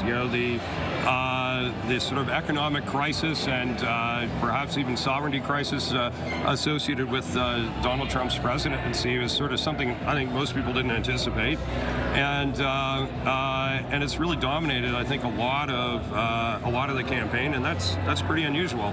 I think that's probably a good thing. It's pretty unusual, but it's made for a very unique campaign. Also, a winter campaign, presents its own challenges, and we've certainly seen some of that today with people trying to get in to vote despite the weather. You did see some of your rival campaigns try to make something of Doug Ford's record on the more provincial issues like health care, like a lack of affordable housing. Why do you think that those did not cut through in the way that the rivals had hoped that it would? Well, on some of those issues, the Premier doesn't score as well as he does on leadership and around the economy and things like that. Support for each of the parties around healthcare and each of the leaders around healthcare is almost a three-way tie. So, smart people will disagree about politics and other things, but I don't think the public sees someone with a plan that's any better than what the government has. Some people might, but it's not a majority of Ontarians that feel that there's someone else out there that has a much better idea of how to approach that issue. And for you, on a day like this moment, where is your anxiety level at right now? Oh, it's always pretty high around this time because you're waiting to see who actually comes out to vote. A lot of Conservative voters kind of come after work, and so it's sort of between 5 and 9 when the polls close that you see a lot of our vote come out. So I would say it's peak anxiety time right now. So I'll probably be a lot happier, a lot sadder next time you see me. Okay, well, we'll check in with you again. Michelle and Lena, back to you. All right, Siobhan, thanks so much. And CTV's Vashi Kapelos is talking to our election night panel this evening. Vashi, this election being held in the dead of winter. Candidates having to go door to door in the freezing cold. Some of these election signs you couldn't even see because of the snow. That's got to impact voter engagement, right? Well, you do have the sense, and Nick Nanos had some numbers to this effect, that engagement in this election in particular is not where it's been in previous elections, nor is it where it is when it comes to Trump in the prospect of a federal election. So that's kind of interesting. I was thinking about engagement as well as Corey was talking there, Sabrina. I'm here with Sabrina Nanji, Bill Carroll, and John Moore about, when people are going to vote and that kind of thing. Because you have the gut feeling that there isn't a high level of engagement. It's not just cold, it's not just winter. It was a terrible winter day today. In particular, there's a snowstorm basically across the entire province. I know you've been talking to the parties. What are they telling you about what they're anticipating where turnout is concerned? Yeah, I think all parties are probably talking a big, confident game right now, but they are saying that, based on the voter IDs and the data they're getting from Elections Ontario, that they're feeling pretty good that their voters are showing up to the polls. But it's, it's crunch time, as we heard Corey say, especially for the Conservatives. And we know that when turnout is lower, it tends to favor the status quo. But I do think that it can also be galvanizing too, right? Like when you see the Conservatives are leading and leading very, healthily in the polls, is that going to galvanize the anti-Ford vote? Is there going to be a vote split there? And so I do think that, this election has been a snap election. There's been already talk about, the advanced polls, and the turnout there was about 6%, not doing so well. 2022 was the record low turnout for Ontario. So I really think getting out the vote is going to be crucial for all the parties tonight. What's your sense, Bill, of engagement and how that translates to the outcome? Well, I assumed that voter turnout would be low early this morning, and I was on the air in Ottawa, and I started to get texts from people right away saying, actually, the lineups are huge. Awesome. Because the storm was in Toronto heading there, and a lot of people get out. But you heard Brian Lilly of Sun Media earlier talk about some of the ridings that may be up for grabs in Ottawa. This is where ground game matters, right? When the weather turns bad, it's who can get their ground game out. In these close races, can you get grandma to the polls in this storm? Can you encourage people? I know you said you'd support as you put up a sign, but I need you to leave the house. That's when it really matters, because a few hundred votes can make a difference. And in an area like Ottawa, 1 or 2 seats. This is very important for the Liberals, too. That's been their stronghold, right? 4 of their 9 seats are in that area, and a few of them are up for grabs. So that's what's going to be interesting, is how well did the parties deal with the weather. John, last word to you on that. I suspect the turnout is going to be lower, and I think a lot of people probably had the same feeling I did when I opened my front door this morning to go and vote, and I thought, oh, no, do I have to slog through this? But I'm the kind of guy who votes as a form of a fetish, I think. Still, though, could we get Grandma to the polls? Grandma may have still been dealing with snowdrifts from, 10 days ago. Yeah, the party machines, Lena, are out, though. We know that. We've seen a lot of the internal communication about making sure they do all they can to get people out to vote. So we'll have to see whether the issue set translates to engagement and turnout, but the parties are trying. Yeah, sure. That's for sure. And all eyes on voter turnout tonight. Panel, thanks so much for this. I definitely saw some grandmas this morning in my riding, kind of lamenting having to go over some snowbanks. But yeah, there are people there who they're going to vote come hell or high water. All right, we're going to take a quick break. Our live coverage of Ontario election 2025 continues after this short break.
Is about Donald Trump's tariff threats, and that's why he called this election 16 months before he had to. For a closer look at this issue, we turn to the mayors of some of Ontario's border towns. We're joined live now by Windsor Mayor Drew Dilkin and Fort Erie Mayor Wayne Redekop. Good to see you, mayors, and thanks so much for joining us. Mayor Redekop, let me begin with you. Whatever happens tonight is going to have major implications for how we navigate these tricky times. What do you want to see from the next leader of Ontario? Well, somebody that is going to take a strong position with respect to how we respond to the tariffs. And that could include some of the things that have already been mentioned, such as taking American products off of the liquor board shelves, encouraging municipalities and businesses and individuals to purchase Canadian products, stay aligned with the federal government on some of the issues that they're going to engage in, and really look at facilitating, I would say, things like manufacturing, processing our own raw materials here so that we've got secondary industries so that we can rely more on our own businesses, and of course breaking down the provincial trade barriers would all be things that I think a leader of the provincial government is going to need to look at. Mayor Dilkins, when you hear Donald Trump say things like, we don't need Canadian cars, how do you react to that? And how do you want to see the next Ontario government react to that? Well, you know, we've had a whole term of Donald Trump in the past, so there's very little shock and awe about things that come out of his mouth. But certainly, you know, those of us who know the auto industry in a city like Windsor, the auto capital of Canada, we know that he needs Windsor, he needs Ontario, he needs Canada to build cars. The supply chains are so tightly integrated that it's hard to think that any president of the United States wouldn't understand that, especially when they received support from the state of Michigan, and you know they were able to slightly turn the state red in the last election. But I think what's really crucial here, and certainly the folks in my community are on high alert. They're very concerned about what a tariff would mean, because a tariff on Canada is a tax on U.S. consumers, but it's going to have a very detrimental impact on the livelihoods of many families, and it will happen very quickly if a 25% tariff is put in place. So they want to know the provincial government and the federal government have their backs down here. Yeah, to say that it would be devastating would be an understatement. Mayor Dulkins, Mayor Redekop, thanks so much for being a part of our special coverage. Good to have you on. Michelle, over to you. Thank you, Lena. And since we're talking to the border mayors, let's go to the border. The riding of Windsor West. Travis Portnam is there. The riding of three-term NDP incumbent Lisa Gretzky. And Travis, Doug Ford launching his campaign in that city. Yeah, and I'll tell you, a lot of people in this area were happy to see all that spotlight shone down here. I mean, it's usually not as quiet as it appears to be right now, trust me. So a lot of people were happy to see Doug Ford, as you mentioned, started his campaign here. NDP leader Mars Stiles swung through the area. This has been, as Nick said at the Power Board, a strong NDP riding for a little over a decade now. Lisa Gretzky has held the position, the riding since 2014. The PC candidate through this campaign has been a little bit quiet, though. He's been refusing interviews, denying debates. Doug Ford in the area earlier this week saying that this is about the people. It's not about the media, but Gretzky says those people really should hear from the candidate they might be voting for. Everybody's out at the polls now. There's still a little bit of time left, but Windsor West really could go down to the wire here. Okay. All right, Travis, thanks so much for this. This is CTV Ontario Election 2025. More live coverage and analysis is coming up next.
play on election night. Let's go to Nick Dixon, who's breaking down how the demographics might play a role in some of the races. Yeah, and right now, Michelle, we want to show you the closest race in the last election. It's a little north of here in Barrie or Medonte Springwater, which of course is north of Toronto. This is Central Ontario dissolution. You can see it was all blue, and this riding was blue as well. Doug Downey, the PC incumbent, looking to hang on to this one, but we want to break down the demographics of that riding here, because very interesting splits last time out. Let's bring Rupin back in from Environics Analytics.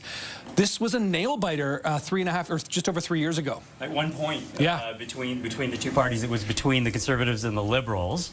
What we see in this riding is really the Liberals performed so well with a lot of the segments typically that would be runaway Conservative votes.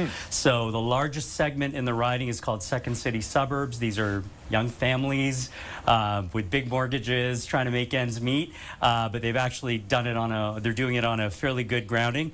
Modest metros, this is a surprising one. They did vote Conservative in this particular riding. The Liberals did quite well, but it was a close race, and they'd be ones to watch because you would expect them typically to swing a little more left in their voting patterns. Yeah. So they hung on pretty well. In terms of affordability, this is interesting too. Yeah, they're kind of average household incomes relative to the province. House values also just slightly below average. So a lot of the financial metrics are middle class. They're very much middle of the road overall, although you see some differentiation depending on which segments you're talking about.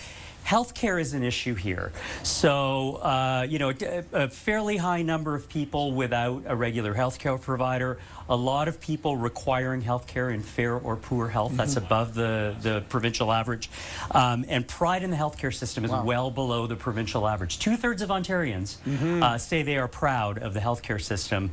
Only 56% in this riding, and that could be, show some tension for the That could be interesting indeed. Yes. And again, just a reminder, 42 PCs, 41. Could they be in for a dogfight again? Doug Downey wants to hang on to it for the PCs. Keep that 905 belt strong for the PCs. We'll see what happens when the votes start coming in. Back to you. Yeah, the former Attorney General trying to keep that seat blue. That would be a big upset, certainly. The Liberals, like all the parties, they're trying to grow their seat count big time. Let's go to Nathan Downer at Liberal headquarters in Mississauga. What's the vibe there, Nathan? Hey, Michelle, I've got Zita Stravis joining me. She's a political consultant. She worked with Bonnie Crombie, and there's a lot of talk about this being perhaps a lower turnout than even the last election. Could that benefit Bonnie Crombie, or could this be a detriment? What do you think? I think it's really hard when it's a snap election. Ontario hasn't seen a winter election in decades, right? So Ontarians aren't used to that. And it took a little while for Ontarians to tune in to what the issues were. But I do think Bonnie Crombie really focused on healthcare, really drove that message home. So we'll see what happens tonight with vote splits. Some weird things happen on certain seats. So we'll definitely take a look at a couple of those 3-4-way races and how they shake out at the end of the night. And at the end of the night, what are you hoping is the outcome? Well, I definitely think what we're going to see tonight is Bonnie Crombie increase Liberal caucus. We'll see what the final number is, but certainly we're feeling pretty good tonight. And what were some of the biggest challenges that you faced in this snap election? I think one of the biggest challenges was that we had tariffs. It's really hard to break into the media cycle with Trump, and I think the Ford campaign called the election for that very specific reason. But I do think our campaign did a really good job in putting healthcare on the forefront and getting people to really reflect on, do they want a stronger healthcare system over the next 4 years, or do they want the status quo? And as a consultant, are you saying, hey, healthcare is the #1 issue, or is this coming from feedback from voters? Where are you getting that idea? I think if you ask any Ontarian, they're worried about whether, if they have a family doctor, when they're going to retire. Many people are still looking for family doctors. They're relying on nurse practitioners, and we see our hospitals across the province full and overflow, and that's top of mind for everybody across the province. And I think that Ontarians were really concerned about that, and that was one of the top issues we heard at the door. Yeah, for sure. Bonnie Crombie promising every Ontarian getting a family doctor in 4 years if she wins. We'll see if that happens. Zita, thanks for your time. Michelle, back to you. All right, Nathan, thanks so much. Nathan Downer in Peel Region. Let's stay in Peel now. The provincial government making a lot of decisions that impact municipalities. And for that reason, the mayors of Peel are watching this race very closely. For more on this, we're joined live now by Mississauga Mayor Carolyn Parrish, who replaced Bonnie Crombie after she stepped down to run for the Liberal leadership. We're also joined by Brampton's Mayor Patrick Brown. Mayor, it's good to see you, and thank you for joining us tonight. Mayor Brown, let me begin with you. You have backed Doug Ford in this election. It's no secret secret that there is a lot of acrimony between you and Bonnie Crombie. You think she's not the right choice. You've been really vocal about that. Tell me more about your position. Well, I think Premier Ford has done a good job. From a Brampton perspective, we've got a new hospital being built. We've got a tunneled LRT, a med school. So we're very pleased that he's been able to see real tangible progress in our community. Conversely, I've worked with Bonnie Crombie for 7 years, where I worked closely with her, and I found her policies towards policing, towards safe injection sites, to be reckless. A history of tax increases. She drove business out of Mississauga. That's the last thing we need when Ontario is facing the threat of Trump's tariffs. I'm glad we have a new mayor in Mississauga because Mayor Parrish, I think, is turning the corner, and we're seeing more of that aggressive economic development that the city needs. Okay, Mayor Parrish, I'm seeing a lot of expressions coming from you. Look, I've been listening to you on the campaign trail as you react to these leaders and their pitches. At first, you said you were staying out of it, and then yesterday you penned a letter to residents in Mississauga encouraging them to vote, but you also talked about this relationship that you share with Doug Ford, and you called it a productive one. Is that an endorsement? No, that's not an endorsement, but it's the truth. I've had a very good relationship with Premier Ford. He's been really good to Mississauga. He's helping us economically. He's helping us with housing. He's always there when we need him. He's doing a good job. Mayor Parrish, when you talk to residents in your city, what do they tell you? What is the #1 election issue? In our city, the #1 election issue is housing. We have 1 in 13 people using a food bank because they can't pay their mortgages or they can't pay their rents. We don't have sufficient housing for the number of people we have here, and we have to start making more housing, and we have to do it right away. Okay, Mayor Brown, I want to hear about your priorities too, but I also want to ask you about your mother-in-law, Sylvia Gualteri. She's running against Bonnie Crombie in Mississauga, East Cooksville. Have you talked to her tonight? How's she feeling? How's the team doing? Well, I'm certainly proud of her efforts. This is the first time that she's running. I think she's certainly the underdog, but I think it's going to be a very close race. And it speaks to the fact that, you know, Bonnie Crombie has a very controversial record in Mississauga. I don't know what's going to happen, but I think it's pretty clear in Bonnie Crombie's own backyard, there's going to be some pretty large progressive conservative wins in Caledon and Brampton and Mississauga. I think the only seat they have a chance in is the leader's own seat. And so when you can't win in your own backyard, when the people that know you best are not your fans, that's usually an indication that's not very positive. So I'm hoping Sylvia's successful tonight, and I think she'd be a great MPP. Okay, 30 seconds to go here. Top priorities in Brampton. Take it away, Mayor Brown. So healthcare, we got to get the second hospital built. The groundbreaking is March 28th. We open our med school this summer. The tunneled LRT we're going to build over the next 7 years. Can't wait for that timeline to be crystallized. But we got a lot of projects on the go. And protecting industry. I'm really worried about these tariffs and what it means for the manufacturing sector. So we got to protect Canadian jobs. Mayor, it's good to see you, and thanks so much for being with us tonight. I know you'll both be watching very closely. Thanks so much. Absolutely. Okay, an interesting conversation, and Michelle, over to you for now. Well, let's head to the riding of Mississauga, East Cooksville tonight. Lindsay Biscaya is there, Liberal leader Bonnie Crombie, hoping to win a seat in the legislature tonight. It's hard to lead when you don't have a seat in the legislature. A lot riding on this riding, Lindsay Biscaya. Yeah, this is actually a very interesting riding, Michelle. When you look at Mississauga, East Cooksville, we're actually not where Bonnie Crombie is at the moment. We are at the PC candidates area where they're going to be watching these results come in. Sylvia Gualteri, and we just heard Mayor Patrick Brown speaking about her. She is a strong opponent to go up against Bonnie Crombie, and obviously the PC party looking for someone strong who can maybe take over that seat, keep it away from Bonnie Crombie, keep her out of the legislature.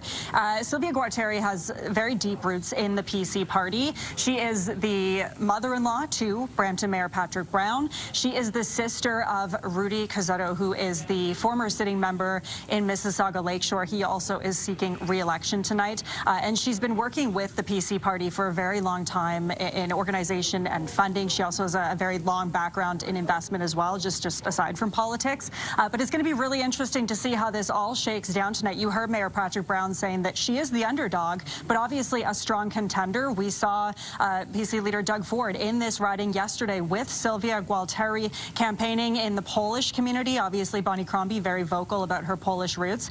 So the PC party very much looking to take voters away from Bonnie Crombie and instead have Sylvia Gualteri come out as the winner tonight. We know that the previous MPP in this riding not seeking re-election. So Michelle and Lena, this seat very much up for grabs tonight. Lindsay Biscaya live for us in Mississauga tonight. Hey, 19 minutes till the polls close. This is CTV Ontario Election 2025. More live coverage is coming up next.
On the campaign trail, NDP leader Marit Stiles talked about health care, the housing crisis, and affordability. She also talked about Doug Ford. Let's go live to CP24's Bakari Savage at NDP headquarters with more on that message. Bakari.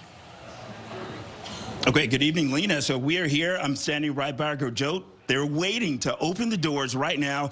Election night headquarters for the NDP. Let's have it. We are at the Great Hall. This is on Queen Street West. You can see the line of NDP supporters as they have been waiting to come in right here. Okay, let's talk to you right now. May I get you to say your name and your support for the NDP? Oh, yeah, sure. My name is Andrew Caleb. I have a YouTube channel right here, as you can all people see. Please subscribe to my YouTube channel for more content. The reason why I voted for NDP is because I'm a big fan of NDP. And I'm going live tonight, folks. So please look out for me. And Twain Killer, take a look at this. Bye now. Okay, thank you very much. And see, look at that energy, a lot of support here. So we have everyone else. They're waiting to come in. While we do that, we're going to start walking up the stairs here. This is Janelle Brady. She is the president of the Ontario NDP. Okay, Janelle, first off, you see these supporters, they're walking in right now. They've been waiting. What does this say to you? Well, it says there's lots of support out there. There's lots of energy and momentum for the NDP and for Marit Stiles under her leadership. Okay, so Janelle, let's continue to walk into, the election night headquarters for the NDP. So let's talk about where we have been in terms of how we got to tonight and where you were earlier today. Well, I was knocking on doors in my home riding of Humber River Black Creek, pulling the vote for Tom Rakocevic, volunteering today, just to speak with a lot of supporters, a lot of voters, and remind them to get out and vote. And that we've been experiencing a lot of that, a lot of people who are excited for a better vision for this province. And along with that, Janelle, these signs right here, they say re-elect Marit Stiles, and that is going to be the theme of tonight. So with that, sending it back to you in the studio. Bakari, feeling the excitement. Yes, close to polls closing. Appreciate it. Well, now we're joined live by Tim Hudak. He was an MPP for more than 20 years, including 5 years, you will remember, as Ontario PC leader. And after his time in office, Hudak was the CEO of the Ontario Real Estate Association. Tim, great to have you on election night. Let's talk about Doug Ford and the fact that we have watched with each election, he and his party grow his seat count, and he is poised to potentially do that tonight. What has the secret been to his success thus far? Clarity and purpose, a really strong campaign team led by a guy named Corey tonight, and I think a strong set of candidates. They've done a good job as government. They're going to be reelected. And Michelle, it's historic, right? This is the first time in Ontario's history you've had a premier elected with 3 majority governments and actually increasing the number of seats he has each and every time. I was happy to have a front row seat. I saw him in action in Washington, D.C.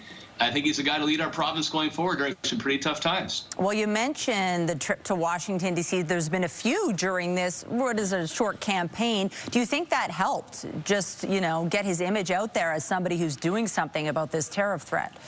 You know, it certainly helped in this respect. And Michelle, I'm now a partner at Council of Public Affairs. We did polling, and the top issues in Ontario when we polled were healthcare, affordability, housing, jobs, and the economy. Trump and the tariff threats were number 5 on the list. But when we saw who could handle those issues better, the other 2 leaders, Bonnie Crombie and Marit Stiles, did not emerge above Doug Ford. I think the bottom line for tonight for his campaign and his success, Michelle, is when you're hitting a rough road, when things look pretty tough on the road ahead, you want experienced and strong hands at the wheel, and people will overwhelmingly say that's Premier Doug Ford. I find it so interesting what you mentioned there, because when you are in power for 7 years, there is baggage. You have a track record, and the opposition parties were certainly hammering some issues that do matter to people, like healthcare and housing. But does it matter tonight?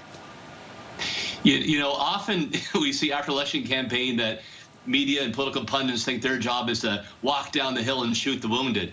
I'm not going to do that. I thought Marit Stiles, Bonnie Crombie, very effective leaders, but honest to God, Michelle, it's like taking on Wayne Gretzky and the Edmonton Oilers in the heyday in the 80s. Like, no, if I can still say good things about Wayne Gretzky, nobody could stop them. Doug Ford had a strong record. He ran an excellent campaign. They were strategically smart in how they talked about the campaign as protecting Ontario, and I don't think any opposition leader could have stood up to them. I do think Marit Stiles will be back. Bonnie Crombie's seat, though, really up in the air because a lot of blue troops on the ground trying to keep that riding in the Conservative fold tonight. Tim Hudak, love picking your brain tonight. Happy watching. Looking forward to it. Have a great night. Take care. Lean over to you. Okay, Michelle, you talked about that political baggage. Is that going to hurt Doug Ford tonight? It's such a big question. We're going to go over to Nick Dixon now. He is live at our power board with more on who Ontarians preferred as their premier. Yeah, we're going to pick a pretty big brain right now. Nick Nanos from Nanos Research is going to come in, and he's been polling throughout the campaign. This is the preferred premier poll, and we can see, Nick, this line here fairly straight throughout the campaign. You know, absolutely. You know, we do know from the polling that a lot of people basically vote on leadership, and, you know, basically a clear advantage for Doug Ford over Bonnie Crombie throughout the whole race. And, you know, basically the same type of margin converts into the ballot numbers also. So, you know. Up and down, right at the very end. That was interesting between Doug Ford and Bonnie Crombie. Yep. In the meantime, the horse race here, let's talk about this, because there's a few events we want to highlight throughout the last 27 days. You know, you think of the benchmark, Nick, at around 40%. You know, Doug Ford calling the election because of Donald Trump and tariffs. You know, maybe we could say that Ford is the main opponent, but, you know, that being kind of the first key moment, and, you know, still, you can see a 13 to 14 percentage point advantage at the beginning of the campaign. And, you know, then we hit the visit to the first visit to Washington, D.C. And, you know, do you see the first compared to many? You know, how many times do we see a premier leave the province during a campaign? Didn't hurt him, because numbers are still good. You get to the debate. We know that the debate wasn't really a big factor. Only about 1 of 20 people in Ontario said they voted based on the debate. So still a clear advantage for Doug Ford. Fast forward to the platform, right? And so, you know, the platform's out. This is a risk period, but look at the close of the campaign. You can see, you know, Doug Ford, you know, 47.5%. If you think of where he was in 2022, he was at around 40% or 41%, you know, significant advantage. Big question is, how will that 29 and 16 where does that convert into translate seats? to? Exactly. We'll be finding out in about 10 minutes' time. Michelle, Lena, back to you. All right, Nick, here we go. 10 minutes to go. Thanks so much, and stay with us as we continue to bring you live coverage of the 2025 Ontario election.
Any moment now. Let's go to our Natalie Johnson, who is in the riding of Toronto St. Paul's tonight. That's one to watch, Natalie. Hi, Michelle. That is one to watch. I can tell you it's been a steady stream of voters heading into this polling station here all evening. It got busier around the dinner hour as people were coming home from work, and then quieter now that the rain has started. We know that the weather will likely be a factor in voter turnout in swing ridings like this, the slush and the snow. However, you have teams from the parties getting out the vote, pulling the vote at the very last minute, hitting the doors of supporters as they try to convince people to go to the polls, knowing that every vote matters. Here in Toronto St. Paul's, this was a Liberal stronghold for many years until it was won by Jill Andrew for the NDP back in 2018. She won it again in 2022. Now you have Stephanie Smythe, a former CP24 anchor, vying for this seat for the Liberals. As for the PCs, we know there are other ridings to watch in Toronto. All of their seats in Toronto at this point have been Etobicoke, North York, and Scarborough. They are likely trying to make some inroads closer to the core. There are a couple others to mention where there is no PC incumbent, including Eglinton Lawrence, just to the north of us, and York Southwestern, where the Premier's nephew, Mike Ford, is no longer running again. So as the PCs make their final push in the final moments before the polls close, we are going to be watching these 416 ridings very closely. Back to you, Michelle and Lena. All right, Thank you, Natalie Natalie. Johnson, thank you. Well, dealing with Donald Trump's tariff threats will be a major focus of the next government, whoever it is, but it'll be a delicate balance when it comes to navigating the cross-border issues and other critical issues in this province. And for more on this, we're joined live now by John Tory, former Toronto mayor and former leader of the Ontario PCs. Mr. Tory, good to see you, and thank you for being with us in studio tonight. We are just getting word of voting delays in a number of polling stations. This is 9 polling stations, to be exact, I'm getting told. This is to be expected. Voting irregularities are not uncommon on election night, right? I mean, when you have a winter election, when you have any election, and this is 9 polls out of thousands that are across the province, so I don't think it's anything to worry about. It might delay the results in a couple of ridings, but I don't think it's going to change the result, which I think will have a pretty early indication of what's going on here. That's what I think where we're headed. What are you watching for tonight? What's top of mind for you? Well, I mean, I think it's the things everybody said. I've been listening to and watching your broadcast. I think it's, really going to be the race for second place. I think Doug Ford will come close to cracking 90 seats, which is a huge majority government. I think too big, because caucus management becomes a problem. I think then we have to see, I've predicted, and I could be wrong, that the Liberals will finish second this time and that Bonnie Crombie will win her seat. But I think both of those are going to be very close affairs. And so I think those are the stories of the night. And then there's individual ridings where there are very interesting races going on. But I think it's really the race for second place. And if Bonnie Crombie does not win a seat in the legislature tonight, what do you think that means for her in the party? Well, it's a problem. I mean, she could say, I had a year and it's my first election and so on. I went through this. I mean, I was the leader of the party on election night. I didn't win the seat. I didn't lose a seat, but I didn't win the one I contested. And it was a problem. And it's destabilizing, and especially if the party's done better, for her not to be there is a problem. But we'll have to see how that goes. It's a big decision for her and a big decision for the party, and she's got to make it almost instantaneously when the results come in the next, hour and a half. So it's going to be a big night, one way or the other. Former Tory leader and mayor of Toronto, John Tory, great to have you in with us on election night. Appreciate it. We're taking a quick break when we return. You are a traveler, and you're already dreaming of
before the polls close. Nick. Yeah, it's getting right there. It's about to get real, isn't it, Lena and Michelle? And so what we're talking about tonight, we're going to be looking at a lot of data, of course. We've talked about that. This, of course, is our map of dissolution. But what we're going to show you right now are some of the battleground ridings that we're going to be focusing on. So you can see them kind of spread out across the province. These are some of the ridings where there could be some of the closer races, maybe some seats being flipped. So let's give you some examples of what we're talking about here. So first, we're going to move to Haldimand, Norfolk. Bobby Ann Brady, an incumbent.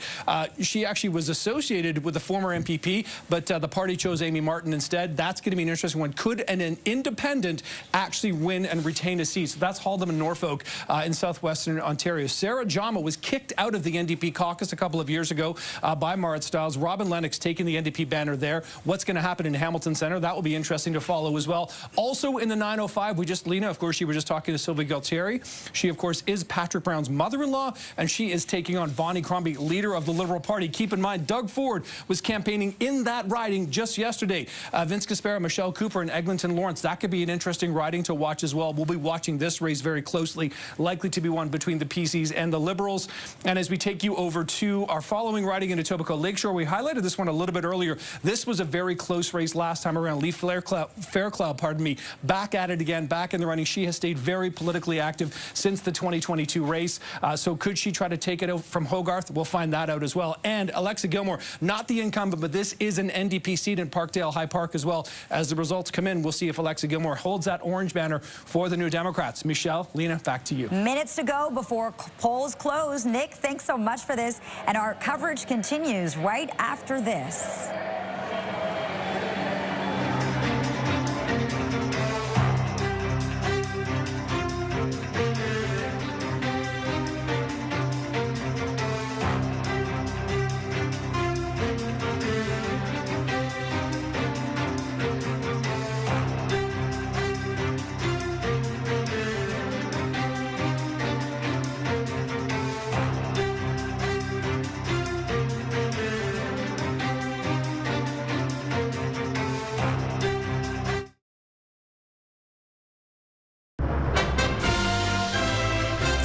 is a CTV News special presentation.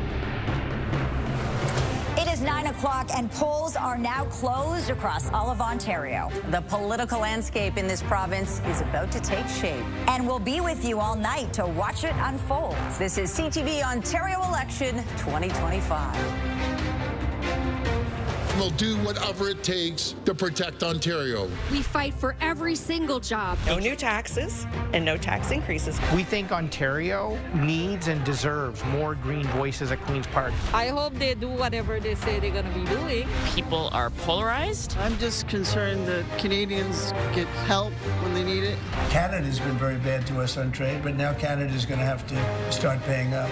We need a mandate from the people to fight against Donald Trump's tariffs. The Ford government is wasting so much money. Is your life more affordable today than it was before Doug Ford? And clearly the answer to that is no. Doug Ford has quit his job and Bonnie Crombie has quit the fight.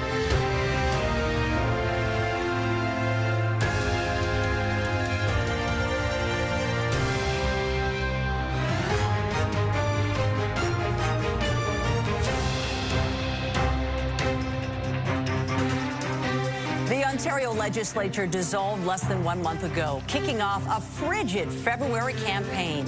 Tonight we'll find out if this unusual timing has paid off for the Progressive Conservatives and whether their political opponents can make any gains. And we are off from CTV News headquarters in Toronto and all across Ontario. Party leaders have been battling each other as well as the bitter cold, all fighting for your vote. Good evening, I'm Michelle Dubé. And I'm Lena Latafat. Whether you're watching, listening, or streaming, this is the place to be. Results, reaction, along with exclusive insights and data you won't find anywhere else. We have a full team here in studio. CTV's chief political correspondent Vashi Kapelos is here alongside Sabrina Nanji, Bill Carroll, and John Moore. They're going to be following the key races and breaking down everything as the results come in. And those numbers are going to appear on the bottom of your screen. And if history is our guide, we can expect first results just moments from now. Yeah, could be very quick. We also have journalists at all the party headquarters and right across the province, tracking all the results as they come in and figuring out what those results mean for you and your family. So let's see and set the stage for what's to come. Nick Dixon is at our power board helping us understand the results as they come in tonight. Nick, there is a lot to watch for. There is indeed. Here's the key number you're looking for. It's the race to 63. That is majority territory. That is what's required for majority government. If you win 63 seats, one of those parties, you are forming the next government as a majority government. Let's take a look right now at the seat projections coming in from the CTV decision desk here based on polling data and, of course, past performance here. So you can see right now, Doug Ford's PC's minimum 58. That's only 5 away from majority territory right now. The maximum at this point is 87, but as your votes are counted and as these ridings tighten up a little bit, these numbers could shift a little. Here's the interesting thing. It looks very much like Doug Ford's on his way to a win. The Liberals at a 12 minimum right now. That is what's required for full party status at Queen's Park. That's the minimum at this point right now. 36 is the maximum. It's going to be very close at this point between the New Democrats, 14, 34. This could tighten up as well. Will both parties maintain full party status? Very much looking like Doug Ford is on his way to a majority win potentially, although it could be a minimum, and then we could see what happens for the second and third place. Again, this is all what they're looking for, and as those votes come in, Michelle and Lena, this is the number to watch. Oh, we will be watching. And now that the polls have closed, guess what? The results are starting to roll in. Let's take a look at the first results of this election night in Davenport. This is NDP leader Marit Stiles riding. She is expected to win her seat there tonight. And Paulo Pereira hoping to perhaps turn the riding orange. Nick Pavlog for the PC party. Yeah, that's a pretty safe riding for the NDP. This is a pretty safe riding for the Greens. We're taking a look at Guelph now, where no surprise, Mike Schreiner has the lead there. He has about 548 votes. Robert Cool in second place, but it's looking good for the Greens there. Eglinton Lawrence is one to watch. You'll notice no incumbent here. Michelle Cooper for the PCs, Vince Gasparo for the Liberals, Leah Taiso. It's still early. We got one of 76 polls reporting a slight lead for the PCs there. Don Valley North, former Toronto City Councillor Jonathan Sow has the lead here for the Liberals. Only one poll reporting those so early. Vincent Key, you may remember him. He's running as an independent. He was kicked out of the PC caucus for allegations of Chinese election interference. We'll keep a close eye on that. Toronto Centre, Kristen Wong-Tam, a former councillor, is the NDP incumbent. This is definitely an orange riding. We'll have to wait and see how things play out as more polls roll in. Okay, let's take a look at Willowdale. Bit of a political rematch here. The incumbent, PC's Stan Show, in second place right now. Paul Segale certainly looking for a comeback. He ran in this riding before. He does appear to have the lead. Over to Don Valley East, Adil Shamji vying for a second term. He is from the medical field, holding the riding for the Liberals. Roger Gingrich hoping to perhaps turn it blue. And stand by. Guess what? We're hearing from the CTV News decision desk that a call is imminent. This campaign of winter 2025 about to reach its culmination. That was quick. Doug Ford and the Progressive Conservatives sparking an early election, banking on good polling and the threat of U.S. tariffs. His political opponents saying the whole thing was unnecessary. So, did Doug Ford's gamble pay off? We are about to find out.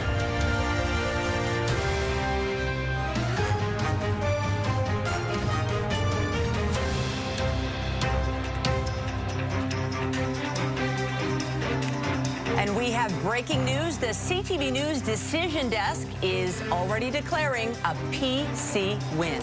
Doug Ford gets a third straight mandate. Let's go straight to PC party headquarters. Our Siobhan Morris is standing by there. Siobhan. Well, this certainly was an expected result in terms of a majority win. The question, of course, will be how big that majority will grow to. I spoke earlier with the campaign manager who said this was an unusual campaign, one that focused more on international affairs than provincial ones, something that we just don't see very often in Ontario. We saw political analyst Scott Reid talk about the likelihood of a monster majority here. We've seen seat projections close to 100. That would be unheard of in Ontario. Also very unusual to see a party in power this long and continue to, over a cycle of elections, grow their seat count. We are seeing just Doug Ford not be slowed down by any criticism, files that his critics think that he has mismanaged. So again, it looks like a third majority for Doug Ford. All right, Siobhan Morris live at PC Party headquarters, where there's going to be a very big celebration there again. Following breaking news, CTV News is declaring a PC victory, and we're now looking at live images coming to us from Etobicoke. The Ford family watching these results very closely tonight. Doug Ford keeping the keys to Queen's Park. He said he wanted another mandate. The question now is, will he get an even stronger mandate than the one he had in 2022? Yeah, let's turn to our panel for reaction to this. Vashi, this is not a total surprise. And now we wait, as Michelle said, for the big declaration. Is it a majority or a minority for Doug Ford? Yeah, I mean, take a moment, all of us, I think, to give Doug Ford his due, right? This is a huge historic moment, a third mandate for the Progressive Conservatives. And though, you know, it's being called very early. Vashi, stand by. You keep going, yeah. Because guess what? Our CTV decision desk is about to make yet another call. Let's find out what it is. Take a look. And we have breaking news. CTV News is declaring a PC majority. Doug Ford not only gets a third straight mandate, he gets another majority. We're going to take you back to PC Party headquarters. Siobhan Morris following the latest reactions. And there is Doug Ford and his family reacting to these results. Siobhan.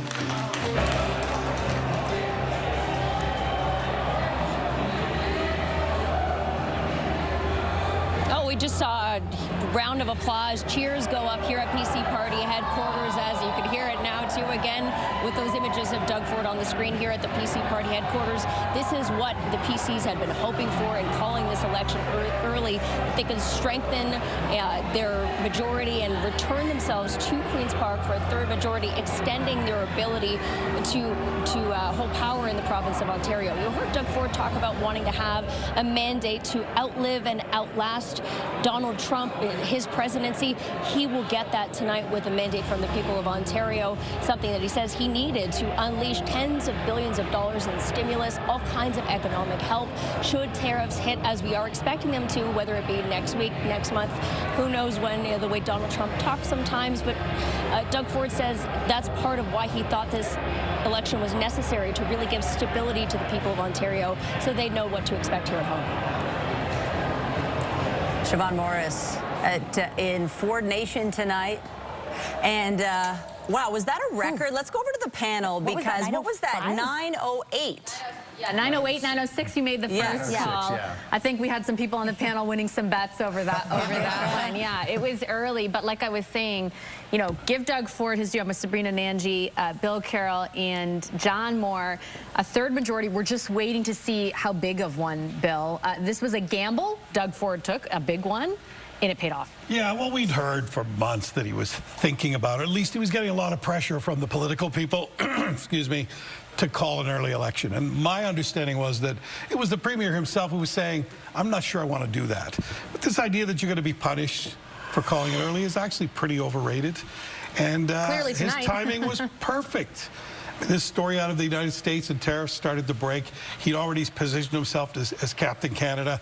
Incumbency is always powerful, but this is unprecedented. To have been the de facto prime minister in the middle of this election, I feel actually bad for anyone who had to go up against him, because they never had a chance. It was always all about him. John, how significant a moment is this for Doug Ford? Oh, very significant. I mean, first of all, as Sabrina's been observing tonight, we have the whole business of 3 back-to-back majorities and growing his caucus size in all likelihood today. But I was found one of the compelling things he said on the campaign trail was that he will, as a result of being elected today, still be the Premier when Donald Trump leaves office. And I think a lot of people sort of, you know, that's a very comforting thought, that Donald Trump, hopefully he leaves office. If in fact that does happen, yeah. But Donald Trump's out of office, and we survived the maelstrom. Yeah, Sabrina, like you had said at the outset of this program tonight, and of course our colleagues, it does appear to be a race for second place right now. Yeah, I'm looking at the Elections Ontario live results coming in, and it seems like the NDP and the Liberals might be able to pull off, you know, recognized status, which is going to be a huge deal for the Liberals in particular. Obviously, they've been sidelined since 2018, but I think the real question is Bonnie Crombie going to be able to pull off the win in Mississauga East Cooksville? Yeah, that might take Lena and Michelle a little bit of a longer amount of time to figure out, maybe, than the clear mandate that Doug Ford's already received. Okay, bashing panel, thanks so much for this. And it's not looking good for Bonnie Crombie. She's struggling a little bit. Let's pick up on that. Let's go to Nathan Downer, who is at Liberal Party headquarters with the latest reaction there. How are they feeling over there about this, Nathan? I think overall feeling pretty positive. I've got Tyler Meredith joining me. He's a consultant, worked with Bonnie Crombie's campaign. Last election, you finished with 8 seats. You had 9 at dissolution. We're already seeing 16. You've made some progress. Absolutely, and we may still make more progress over the evening. Bonnie's worked extremely hard over this campaign. It's a campaign that we were not expecting to have to run right now. Doug Ford obviously has a majority, but it's given the circumstances put in front of us, so I think we've done very well so far. Do you think you can catch the NDP?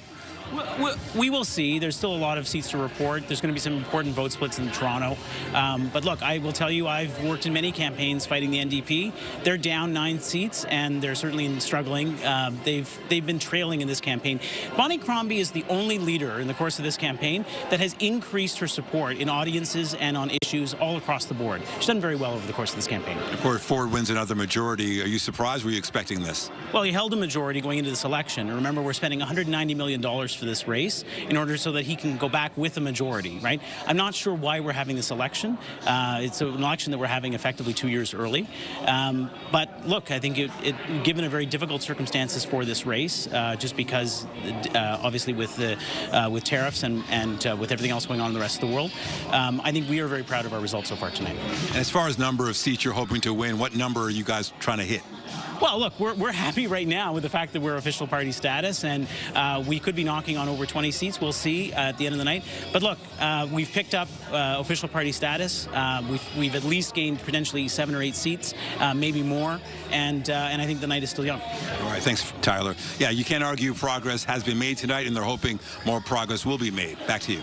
Thank you, Nathan. We're watching the results as they roll in that pivotal riding of Mississauga, East Cooksville. At this stage, Bonnie Crombie is trailing Sylvia Galtieri with a lead of 1,100 votes, but 20 of the 64 polls reporting. We'll keep an eye on this. Right now, we want to go back to Ford Nation and Siobhan Morris. Party there tonight? There is, and I will say there was a big cheer when that board went up showing Bonnie Crombie trailing in her riding here at PC headquarters. Scott Reid, tell me what you're seeing in the numbers as they're rolling in right now. It's pretty much on track for what the Conservatives thought. You can see that they're picking up some steals from the NDP, particularly outside of Toronto. That's what they imagined. That's what they hoped for. The tail of the tape is going to be between the NDP and the Liberals. That's where it's going to get interesting. A bunch of downtown ridings that are still close. Not a ton of polls in yet. So we'll have to wait and see. The Liberals are thrilled that they've got official party status, but they really want official opposition. So we'll have to wait and see. Maybe a little bit more of an outperformance here tonight based on what we thought for the NDP, given these numbers. Is it just a matter of having a better ground game, being better at getting people to the polls, or what happened there, you think? Almost certainly. It'll be interesting to see where the popular vote lines up, but if it's low and if those close seats break to the NDP in Toronto, it will be almost certainly a function of their infrastructure, their ground game, their get out the vote effort. That's what the NDP were telling us would be their election day advantage.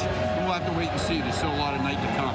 We still have quite a few polls to come in Bonnie Crombie's riding in Mississauga. What happens for her if she doesn't win that riding?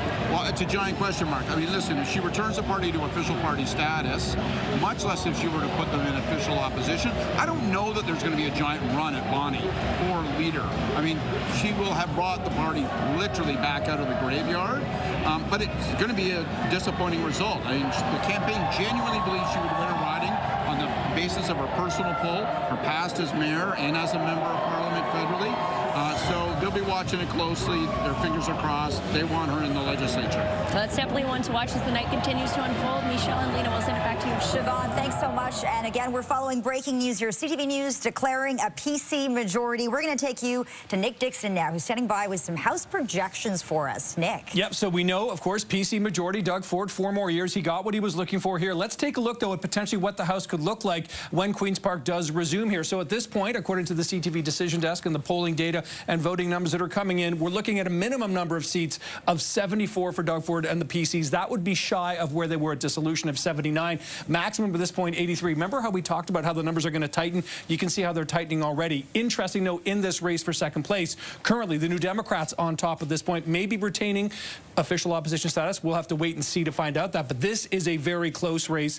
Liberals, as Scott Reed was alluding to, looks like they're going to get official party status with a minimum of 14 seats, max 21, max 27. This is going to be the big race to watch in these races, where the Liberals and New Democrats find their votes and see who does end in second. Green Party, interestingly, Mike Schreiner, we know, already declared his seat. They're looking like they're on track for 2, maybe 3, an independent 1. That could be the Haldeman-Norfolk seat as well. But again, these are the projections. We know it's going to be 63 plus for Doug Ford. Plus what? We're going to find out as these votes keep getting counted. This is a big night for Mr. Ford. Now we're going to head over to Patricia Bowl, who is in the NDP riding, where Mart Stiles is going to be tonight. We know that Mart has won her seat in Davenport as expected. Who do you have there? So joined here by Jared Walker of Broadbent, and certainly it's been interesting in this room. We heard that loud cheer when Mart Stiles was declared re-elected, followed by some loud boos as the signs went up for the PC majority. Looking at these numbers here, 24-14 leading and elected for the NDP in this race for second place, as people have dubbed it. Would you label this right now a successful evening, or too soon to tell? I mean, I don't, obviously this isn't the result that we were hoping for. What we've been trying to do since day one, split blue seats to orange and take the fight to Doug Ford. That's what we've been doing since 2018 when we became the official opposition, and that's the yardstick. What do you think was the struggle in this campaign? Was it as simple as everyone says, that the room reacting a little bit right now, was it as simple as everyone says, that it was so tough to get messages through about healthcare, about education, about affordability, when you have a Doug Ford in a Canada shirt and hat, and people were so focused on the threat coming from south of the border? I mean, I think Doug Ford called this election at the time he did, with the premise that he did, to distract from his record, which is that for the past 7 years, everything's gotten more expensive. No one can afford rent. No one can afford groceries. The healthcare system is in shambles, and our schools are crumbling. And that's why he called the election, and he knew what he was doing. But a huge majority, what do you attribute that to? I mean, a lot of folks staying home. Like, quite frankly, you know, call an election during a winter, the first winter election, and gosh, like, Lord knows how long, you know? All right, Jared Walker, thank you very much. We do hope to hear from Mart Stiles probably sometime after 10:30 will join us, and we'll hear from the leader of the NDP, re-elected in her riding, and the celebration happening around that here at the Great Hall. Okay, we can hear the cheering. And Patricia Bowl, thanks so much, live at NDP headquarters tonight. We're going to go over to PC Party headquarters now. CP24's Beatrice Faisman is on the floor speaking with people there. Beatrice, what are you hearing about this big PC majority? Lena, we're actually in the hotel where PC leader Doug Ford, who I guess is now getting a third term as the leader of this province with a strong majority, according to what CTV News has declared so far. I was in the room when the declaration was made. There was cheering from Doug Ford, from his wife Carla, who was sitting directly beside him. 3 of his 4 daughters on the couch with him as well, along with Michael Ford, his nephew, who did not seek re-election in York Southwestern this time around. Also in the room, his late brother, Rob Ford's 2 children, Stephanie sitting right next to Doug Ford on the couch, and Dougie Jr. standing directly behind as well. Obviously, just a sense of joy in this room, a sense of victory in this room, because it's very rare when a politician gets 3 consecutive majorities. That's not something that happens all the time here in this province. It's not something that happens all the time in this country. And so sitting here just, you know, a couple of kilometers from the Toronto Congress Centre, where Ford HQ is, where Doug Ford will be making his way to celebrate along with his supporters. Certainly a sense of accomplishment, a sense of feeling as though the voters have given Doug Ford the mandate that he asked them for just 28 days ago, when he said, I need your support, I need your vote, and I'm doing this to the slogan, Protect Ontario, protect Ontario jobs, help support people across this province in the face of 25% tariffs that are being threatened by U.S. President Donald Trump. So here at the hotel where Doug Ford is watching along with his family members, a room full as well of supporters as well of Doug Ford, just a sense of jubilation. Now they're just waiting to see how strong that majority mandate is going to be. Thank you, Beatrice. Wow, the Ford family has really become a political dynasty. This is quite something. 3 consecutive majority governments. Yeah, I keep saying it, Michelle and Lena, but like, we got to take a beat. Give the man his moment, right? Like this, we don't know the size of the majority, but right now in this political moment in this country, this is you know, a big achievement certainly, and sets up an interesting 4 years ahead. I'm here with John Moore from Moore in the Morning on News Talk 1010, Bill Carroll from the Morning Rush with Bill Carroll on CFRA, and Sabrina Nanji, who is the founder of the Queen's Park Observer. John, I'll start with you. What did Doug Ford do right in this campaign? Doug Ford was Doug Ford. That's all he needs to do. I think you can come up with a shopping list of complaints about the first 7 years, in particular the first 2 years, which were really, really rocky. But Ontarians like Doug Ford, and I think they look at this as almost a stewardship. And do we need to change the horse that we're on? Ontarians have clearly said no. So, you know, Doug Ford has the personality, and even when he's doing things, when he's making a mistake or enunciating policy that turns out to be an error and then he pulls it back, Ontarians forgive him. Even when, Bill, he's being investigated, you know, his government is being investigated by the RCMP, like there was no shortage in his time over the past few years of controversy. But like John says, he was able to, you know, slug it off. Well, because he's authentic, right? The Ford family has always had that. People laugh at him in politics, or at least did in the early days, that my phone is available to anyone who wants to call. But it actually literally is. The guy does go to Walmart. You know, we just were at NDP party headquarters. This is supposed to be the party of the little guy. Could that guy have been more out of touch? He's talking about inflation and the price of groceries. Great story a month ago.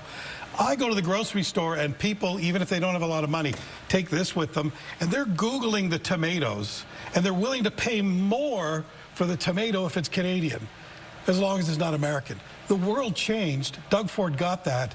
The NDP clearly didn't.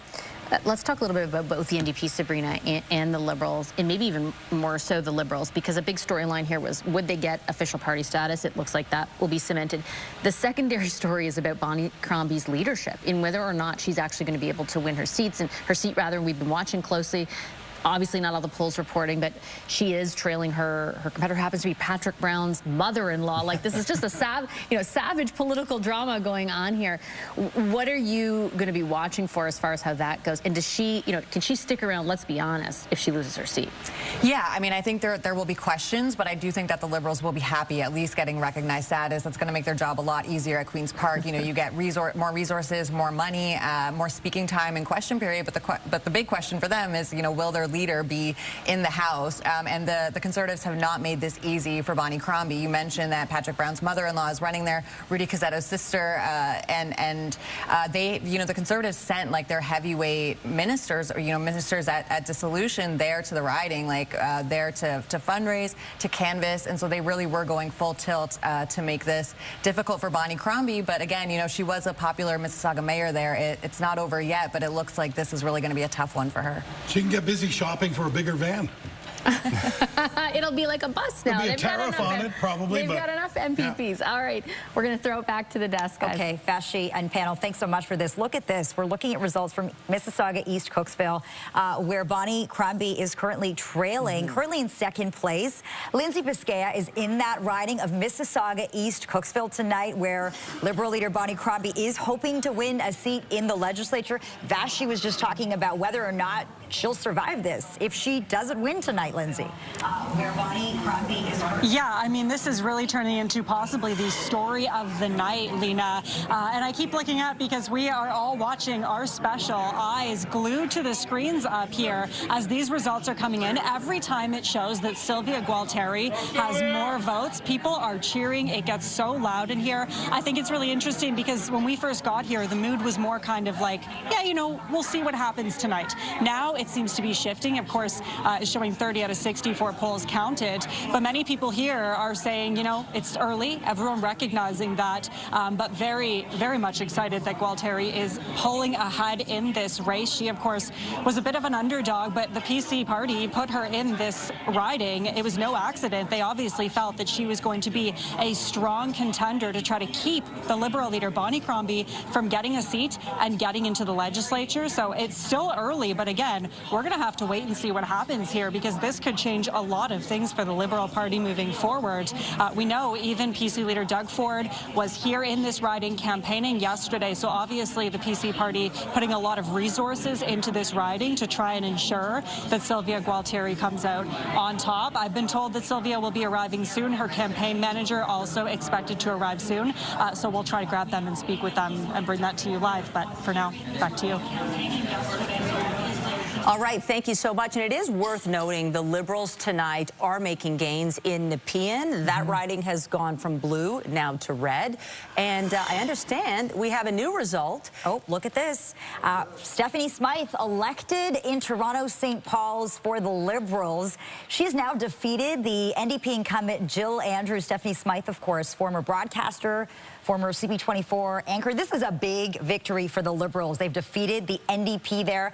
Toronto St. Paul's, really a Liberal stronghold. They were looking for this one. Bonnie Crombie certainly spent a lot of time in this riding, and it paid off. Stephanie Smythe elected in Toronto St. Paul's. Let's go live to Bakari Savage now at NDP headquarters with the latest reaction, Bakari. Okay, so we're at the Grey Hall. This is on Green Street West. I'm standing here with Darlene and her son, Jim. Let's talk about this. So we just heard the news. Marit Stiles re-elected the riding of Davenport. Your response? That's wonderful news. I'm so proud of her, and I'm really happy that she did. I think she's going to do a lot. And Darlene, you're here with your son. Let's talk about, getting him involved in the NDP process as well. What does that mean? Actually, he got me into it.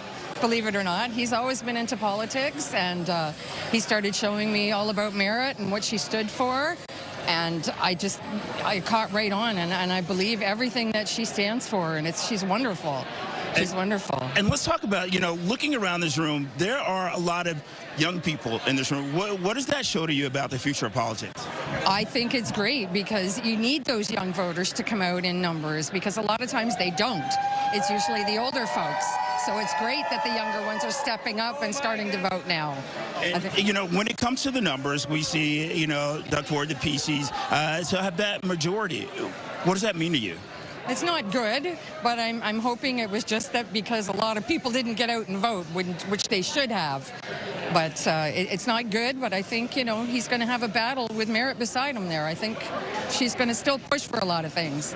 What were some of the big issues throughout this election cycle campaign for you and your family? Well, actually, the fact that she wanted to double the OW and ODSP, and she also is really big for affordable housing, because sadly, I'm on Ontario Works myself at the moment, because I was being a caregiver for 20 years, and trying to find a place within my budget was a nightmare.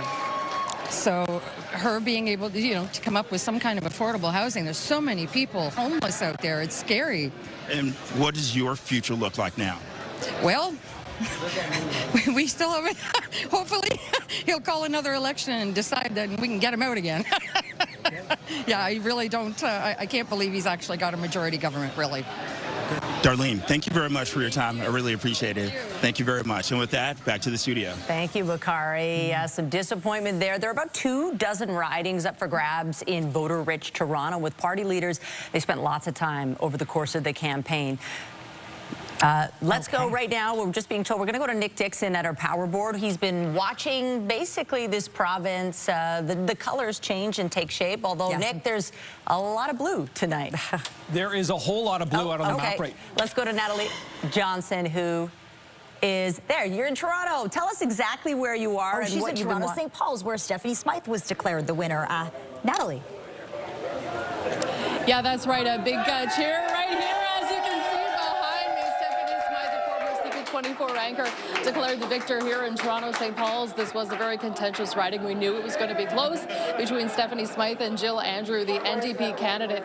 Andrew won this seat in 2018 after it was a Liberal stronghold for years. She won it again in 2022. We knew that the red team was vying for the seat here in Toronto St. Paul's. We are expecting Stephanie Smythe to speak here at about 10:15. I'll let you take a look at the room right here as they begin to cheer.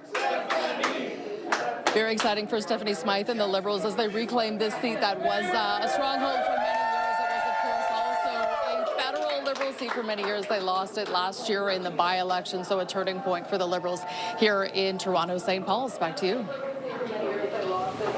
All right, Natalie, thanks so much.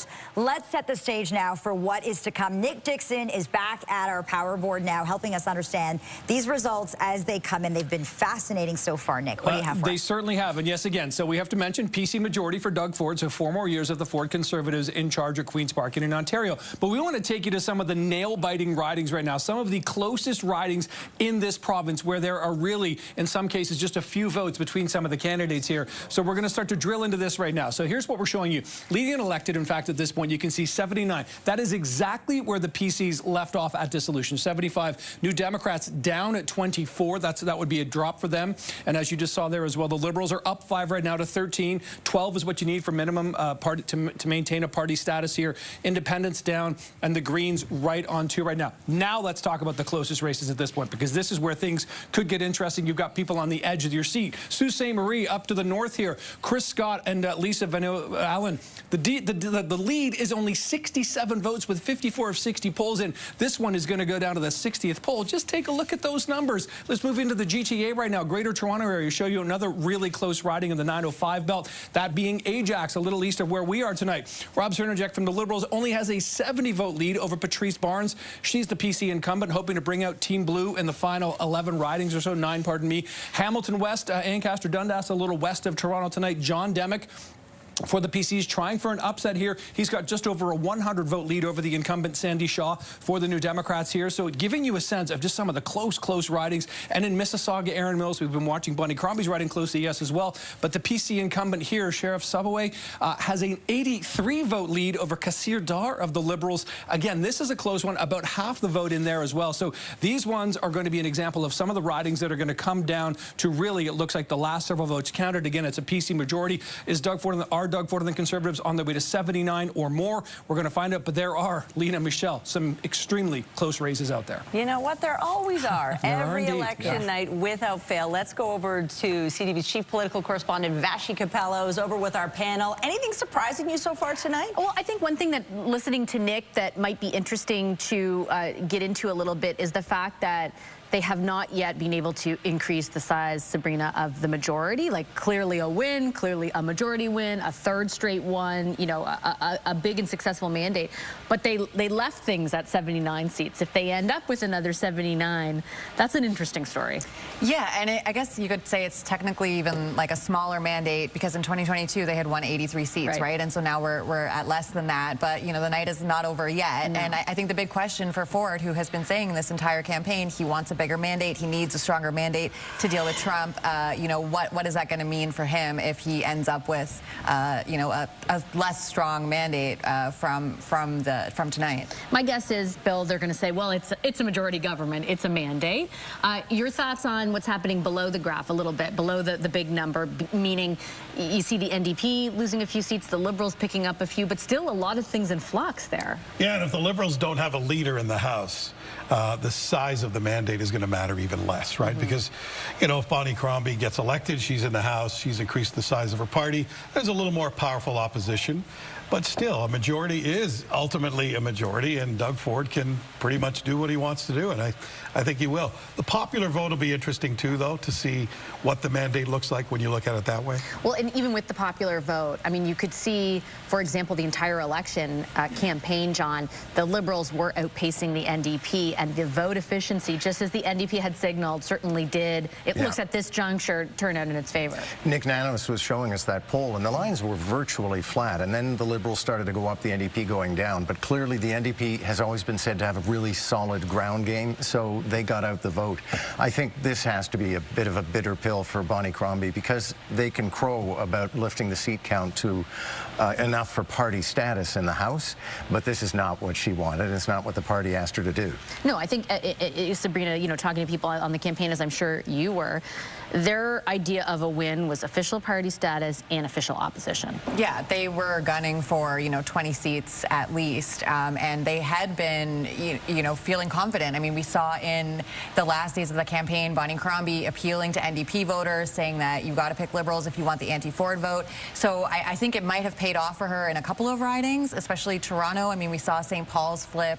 I'm looking now at Etobicoke Lakeshore. It looks like Lee Fairclough, the Liberals, have taken that over the PCs. And so, yeah, I think they've got some things to be proud of. And, obviously getting recognized status is a huge deal. But there are going to be questions about, how do you navigate running the party when you don't have a seat in the House? And what does this mean for your leadership, right? Will there be a review? Will the knives be out? Look, I could be even more blunt, Bill. I think tonight, if Bonnie Crombie loses her seat, we're going to be watching to see if she announces she's not going to be the leader anymore. Well, yeah, I think it's going to be an uphill battle. You look at what's happening federally and the increases that the federal Liberals have seen. Why is she not benefiting from that a lot more? You would have expected that to happen, and it didn't. You also would have expected the Conservatives to maybe see a bit of the hit that the federal Conservatives are taking. That didn't happen. So, obviously the people in Ontario, their mindset is a very different place right now. And Bonnie Crombie's going to have to explain that. And that's a tough one. I thought she looked shaky and amateurish at times. Even on the last day when the Premier was in her riding, she was trying to change the channel to some scandal with a local candidate, and it just wasn't working. She kept avoiding the questions about her own leadership, and that's not authentic. Remember, we had the guy earlier on tonight who said, I have my own YouTube channel. Yeah, I remember him. Yeah. Right. Well, that's the world we live in today. Yeah. And Doug Ford is the guy who swallows the bumblebee. And Bonnie Crombie seemed like she wanted to be a politician. 10 seconds left. John, last word to you. I don't see her resigning tonight, and judging by her character, and also the fact that, who else is going to take over? Who else is going to rebuild this party? So I don't think she's going to resign in the next few days either. Okay, I'll send it back to you guys. All right, Bastian panel, thanks so much. The PCs and Doug Ford take another majority, but can they expand that majority? It's such a big question. We're back right after this with more live results and analysis. Stay with us. We'll be right back.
decision desk is declaring Marit Stiles and the NDP the official opposition in Ontario. The NDP gets another 4 years of holding Doug Ford and the PCs to account. This is a fascinating storyline. All the polls had Bonnie Crombie and the Liberals in second place, but we're now learning the NDP will be the official opposition once again. Let's go live to Patricia Bull at NDP headquarters for the latest reaction. Patricia. Well, an election night in Ontario where it appears not a whole lot has changed. Certainly official opposition status for the NDP, despite the fact that they are currently down a few seats. I think a lot of people here would take as very good news, given there was the expectation there would be a huge bounce back for a Liberal Party that has traditionally had so much more support than it has in recent years. And while they did appear to steal a few seats, or have here, it is certainly not the night the Liberals had hoped for, and closer to what the NDP had, with Marit Stiles re-elected and remaining the official opposition. Now, they were saying here earlier that they do a wonderful job on a bad weather day and a bad weather month at getting the vote out, so they must have had some success in doing that. Obviously, they also had hoped to grow some support, maybe steal some blue seats, take down some of those numbers that you're seeing on the screen that Doug Ford has once again put up. But given what the pundits were saying, given the expectation, you heard it from former Liberal Premier David Peterson, that the Liberals, it appeared, were going to steal some seats at the expense of the NDP. I think for the most part, people here would call this a success, and there was a huge cheer in this room as that official opposition status was declared. Well, thank you, Patricia. Yeah, let's get some more of that reaction. Bakari Savage is on the floor. Tonight he's been talking with supporters. Bakari, obviously Mari wanted to be the next premier, but she gets the next best thing, the official opposition. Yep. Okay, so good evening. You just heard from Patricia. She's upstairs. We're down on the floor. We've been down here speaking to NDP supporters as they await the arrival of Marit Stiles. Right now, I have Olivia and Sam. First off, you know, the announcement, you just heard it, NDP, the official opposition. Your reaction? Oh, I mean, obviously I'm happy, but it was to be expected. I knew Mara was able to do it from the get-go. She's absolutely fantastic, so I was excited, but I knew it was coming. Yeah, no, it's great to have Marit, you know, leading the party into another official opposition. I think we can, you know, hopefully use this to springboard the NDP as the, you know, voice for the progressives in Ontario. Okay, so Olivia, there's something that we were chatting about. In 2022, I was covering this watch party, right? You were here as well. That was the same night. Andrea Horvath, you know, she resigned. Now she's the mayor of Hamilton. Marit Stiles took over as the new face, the new leader of the Ontario NDP. What are your thoughts so far from then to now? Right. So I've got to give a lot of credit to Andrea, right? She was essentially the one that kind of revolutionized the NDP. She brought us from third-party status to official opposition, and she was fantastic in that. And I couldn't be more happy that Marit's the one who's running essentially down that path that Andrea was able to pave. Is that the word? Yeah. But no, I think that this is absolutely fantastic, and Marit has such a sensational kind of approach to the party, and she is so well spoken, and I think she performs incredibly well in all of the interviews and all of the debates, and I think that she's really able to carry us to the end here. And speaking of carrying you to the end, let's talk about the connection. Are you able to have that personal connection with Marit and have her capitulate what's important to you at Queen's Park? Absolutely. I think she, you know, she has a stellar track record, and her record speaks for herself. She cares about the issues. She cares about Ontarians, and, you know, I'm happy to support her and the party as a result. Yeah, no, I mean, listen, I met Marit at Queen's Park last year, and I met her again just a few days ago, and she remembered me, and that's something incredibly important for politicians, to be able to remember who they speak to, and that just speaks to how personable she is with everyone that she meets. What does it mean to be an NDP supporter today? Listen, that is an incredible question. It means being able to stick by a party that actually wants to do better for the people. And obviously right now we're in the midst of dealing with vote splitting and a whole plethora of other issues. And it means being able to stand by your values. We're for the people. We're going to help Ontario out. We are there for every single one of the constituents in all of the ridings. And I just think that it essentially means yeah, you're for the people. We are here to make Ontario better. Sam, do you feel that all of your concerns have been addressed in this election cycle and will be addressed through Marit? You know, I care about the things that the provincial government can actually work to fix. I care about housing. I care about healthcare. I didn't hear those solutions necessarily coming from the right side of the aisle. So, yeah, I do think that Marit's got the message that we need to actually find the solutions that we can have in Ontario. Okay, Sam. Olivia, hey, thank you very much for your time this evening. We really appreciate it. Back to you in the studio. All right, Bakari, thanks so much. Marit Stiles and the NDP get to hold on to that official opposition party status despite trailing in the polls. So how did we get here? Well, let's find out. CTV's Nick Dixon is at the power board with more on that, Nick. Yeah, it's a big storyline, of course, you know, Lena, because, again, Marit Stiles will remain the official opposition leader, even though support and numbers in terms of seats are dropping for her party. So, again, Marit Stiles, official opposition leader. But let's take a look at the seat range potentially. We already know Doug Ford's in Conservative territory, so let's take a look here. The minimum number of seats at this point, according to the CTV decision desk, 23 for the New Democrats. Again, that's down, but that's still more than the maximum that Bonnie Crombie, the Liberals, are at right now. That's 19. You can see how these numbers have tightened again. The maximum for the New Democrats is 27 here as well. So despite the fact that, yeah, Nick Nanos has come on and he's told us the NDP are polling in third place, and the Liberals second place, but it's about where their votes are coming from, and the NDP just have a more efficient vote than Bonnie Crombie's Liberals. Nick will explain that in much more detail throughout the program this evening. But this is where we're looking at Queen's Park. There will be another NDP opposition. Looks like the Liberals, they're on the verge of official party status, at least under Bonnie Crombie. 13, 12 is the minimum. But again, Doug Ford has done it again. He's going to take a majority government back to Queen's Park with, again, Marit Stiles as his official opposition leader. Lena, Michelle. Thank you, Nick. So Doug Ford has the keys to Queen's Park, but will the Liberal leader have access? She has yet to win her seat at this point. And definitely not getting official party status. Let's go to Nathan Downer, who is at the Liberal headquarters tonight. What's the reaction there? Mixed reaction. I've got Taylor Deasley joining me, and you do want it, you know, official party status. You got that. You want to win this seat. That's a question. How are you feeling right now? I think let's take a step back for a second and think about the fact that we haven't been an official party since 2018. So that's 7 years where we have not had official party status. So I think number one was getting official party status and getting back into things in the province. And I think that that's something that we're really proud of. It's hard work to rebuild a brand. We had a lot of work to do for the Ontario Liberals, and we've done that, and we're doing that. And it starts in the small building blocks and moving forward and gaining that momentum. And as we're seeing tonight, we flipped Conservative and NDP ridings. We're winning those votes. We're getting those people in. It just takes more time. And I think, Doug Ford knew that, and that's why the election was called now. If Bonnie Crombie doesn't win her own riding, do you see that as being a bigger deal where she might consider stepping down? I don't see that happening. I think what we're seeing right now is real momentum, and we're seeing that in the fact that we are an official party now, that we're flipping seats, that we're beating Conservative ridings, that we're winning in NDP ridings, and it shows us that she is the leader to help bring us through and gain that momentum, and she's the person to help bring us forward to the finish line. And so we have more years left to win the hearts of voters, and that's something that we're going to be focused on doing. And what would the strategy be for the next 4 years? I think a lot of it is name recognition. Like, Doug Ford has been in office for years. Everybody knows his name, whether you're engaged in politics or not.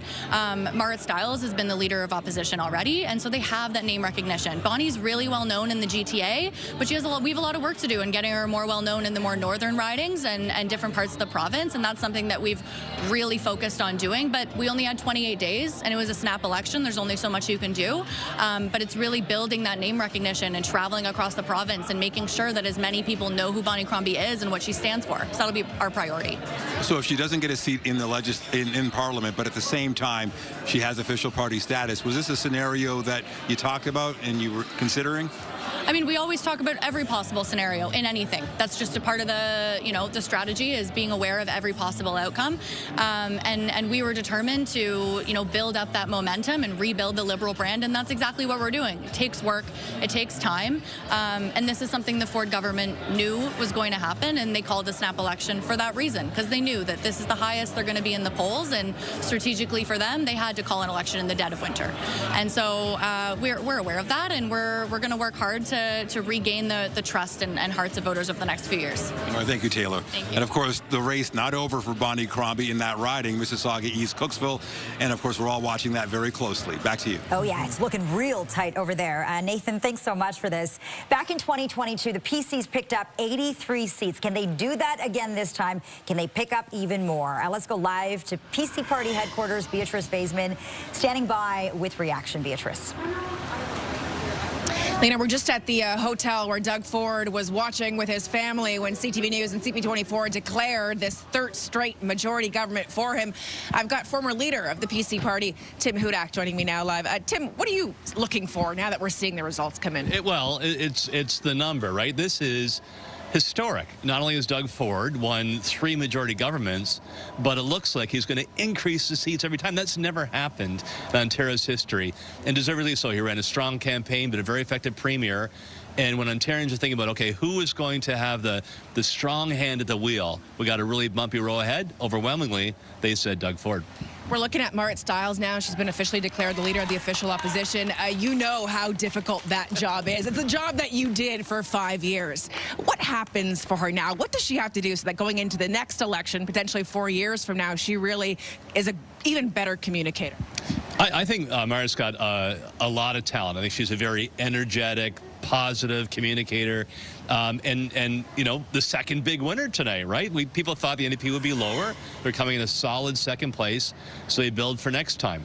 In areas like my own in Niagara, they did very well. They won 3 of the 4 seats there. They went back in Northern Ontario and a bit in Toronto, so you build for the next election campaign. And secondly, you do an honest review. What went wrong? What could we have done better? What of our strategy didn't quite click? But I'll tell you what, though, for Bonnie Crombie or Marit Stiles, it was a pretty tough election environment. It was almost like, you know, taking on Wayne Gretzky and the Edmonton Oilers in their heyday, if I can still talk about Wayne Gretzky.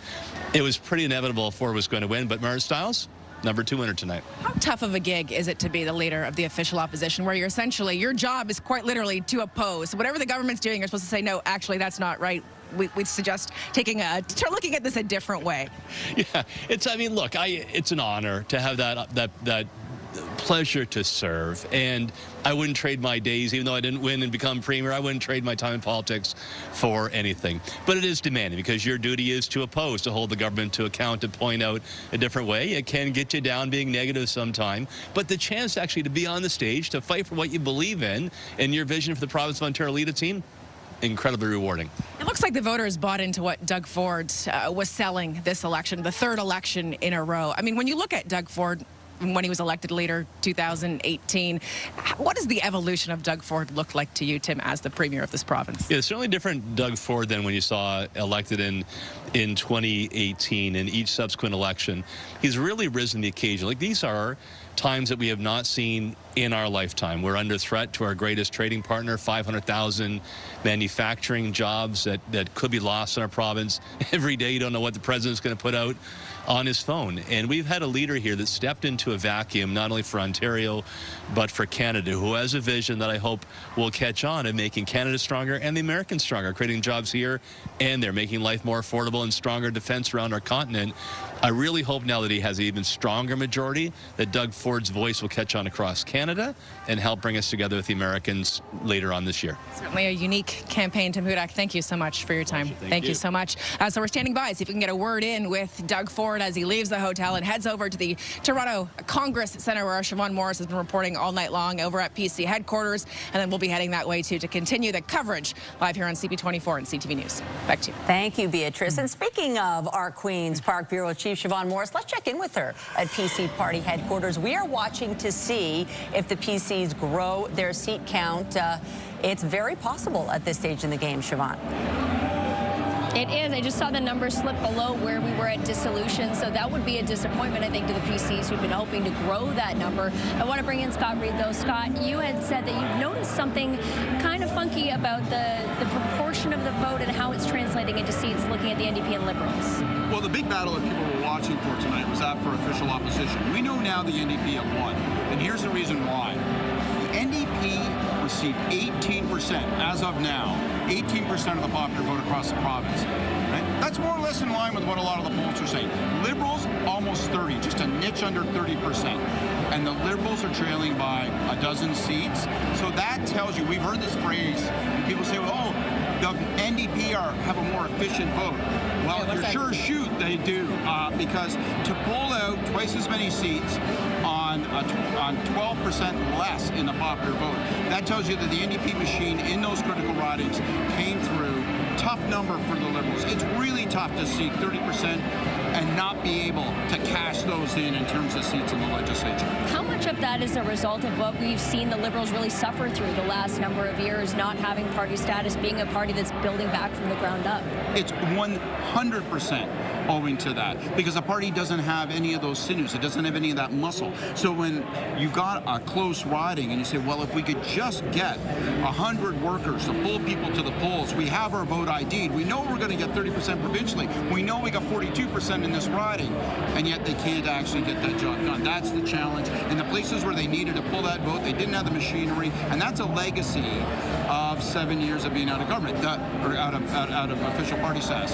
The good news for the Liberals, and there isn't an acre of it tonight, the good news is they're back in official party status. They'll have those resources to rebuild and to renew themselves. If Bonnie Crombie doesn't win her seat, though, even if they do have status, is that something that she would be prepared to give up, you think? Her campaign, I was just in contact with them, are insistent. Bonnie has no intention of stepping down, even if she loses her seat in Mississauga. So we'll watch that unfold. I'm not certain that if she returns the party to official party status, there's going to be a lot of pressure for her to step down, but it makes life more complicated. It makes it harder for her to break through if she's not in the legislature. And there's no question, they're very disappointed. They wanted three things. They wanted Bonnie's seat, they wanted official party status, and they wanted official opposition. So far, they're 1 for 3. So definitely some disappointment, as Scott said, for the Liberals and the NDP in some capacity. We are expecting a lot more excitement, of course, here at PC headquarters when a re-elected Premier Doug Ford emerges. We'll stand by for that. Siobhan Morris, live at PC Party headquarters. Thanks, Siobhan. This is CTV Ontario Election 2025. More live coverage is coming up next. Stay with us.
Tonight, what can you show us at this hour? So let's talk about Brampton. You know, Peel Region has been a stronghold for the PCs over the last couple of elections. And look at this, Doug Ford at this point and the PCs, a clean sweep again. Leading or elected in 5. NDPs couldn't pick up. Bonnie Crombie, the Liberals couldn't pick up either. And the Greens, really realistic, weren't necessarily technically in the running considered by most people. But let's talk about vote efficiency. And for that, let's bring in Nick Nanos from Nanos Research, because this is a story of the night here. We can see the vote totals here, and it's like, okay, so Doug is 1, Bonnie Crombie 2, NDP leader Marit Stiles 3, but in fact, at Queen's Park, it's going to be reversed. Can you help explain, Nick, the differences here? Actually, you know, the other thing is, you know, Doug Ford actually got more votes in this election than in the last election. More Ontarians voted for him this time in terms of the percentage vote. So, you know, he wasn't able to convert that extra advantage into more seats. But check out the NDP. They're actually down about 6 percentage points compared to the last election, and they were able to still do really well. This actually, I think we have to give a tip of the hat to the NDP campaign. They were just much more targeted.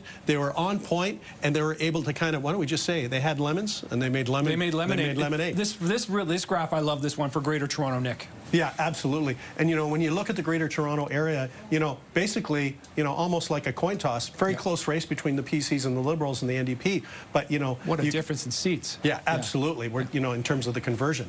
Yeah, absolutely. Okay, we're going to move on to one more set of votes here, and we move to Hamilton Niagara. This is another interesting one here. NDP, 5 seats on 32% of the vote, more than half, and the PCs 38 and 4. That kind of tells the tale too. Yeah, absolutely. You know, the thing is, you know, what's interesting is that the Ford Conservatives still had the advantage throughout this whole thing. But, you know, the thing is that, you know, the conversion rate, even though they had more popular support, didn't get into the seat count. So much of tonight is about numbers. That's why we have you here, Nick. We really appreciate this. Michelle, Lena, back to you. Thanks so much for this, Nick. Let's take you to Guelph now. That is Mike Schreiner territory. That's also where we find CTV's Tony Grace. You know, the Greens have their eyes on Parry Sound, Muskoka. We're now learning that's off the table for them. That's right, guys. You could probably hear the cheering, Mike, Mike, Mike, because Green Party leader Mike Schreiner has just arrived here in the room in Guelph. So, as we've declared, Mike Schreiner easily winning his seat here in Guelph. Same with Ashlyn Clancy, his deputy leader in Kitchener Centre. But as you mentioned, what was a very close race in Parry Sound, Muskoka now appears to have gone to the PCs. So that was where the Greens were hoping to pick up their 3rd seat.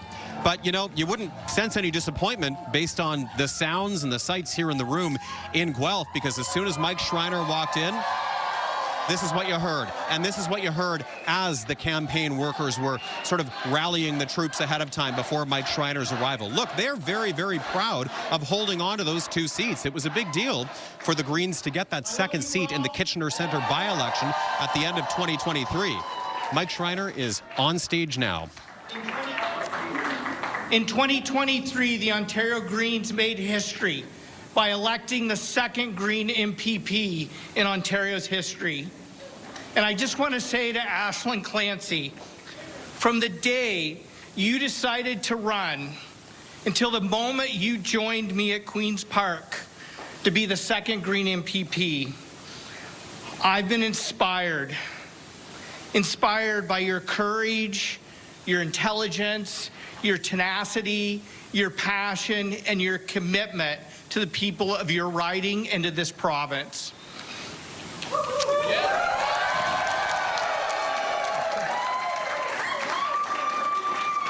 Together, we held Doug Ford's feet to the fire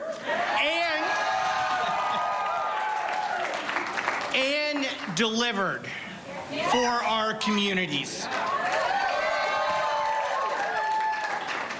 And so I look forward to teaming up with you again to go back to Queen's Park and represent Green voices across this province and to stand up for what's right for our communities and the people of Ontario.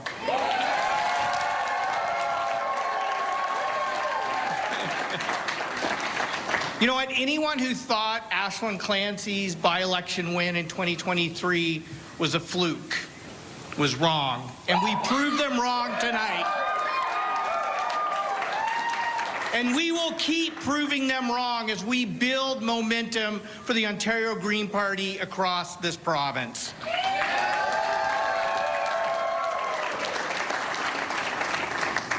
Our party is powered by people, And so I say to the people who ran, the people who knocked on doors, the people who put up signs, the people who braved the cold. And I got to tell you what, there were a lot of cold hands and warm hearts out on the campaign trail over the last month. I want to say to each and every one of you from the bottom of my heart, thank you, thank you, thank you for working so hard for the Ontario Greens.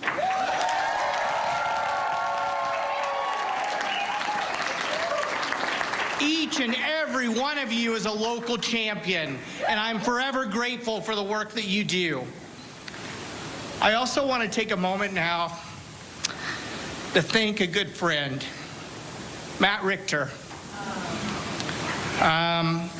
the deputy leader for the Ontario Greens. Matt has run many times, and this time yet again, he came so close. I know that tonight was not the results we had wanted, and I know they're not the results that Matt wanted. But I want Matt to know that you will always be a champion in my heart. You lead with honesty, integrity, and a commitment to your community. And if there was ever anyone who deserved to be an MPP, it's Matt Richter.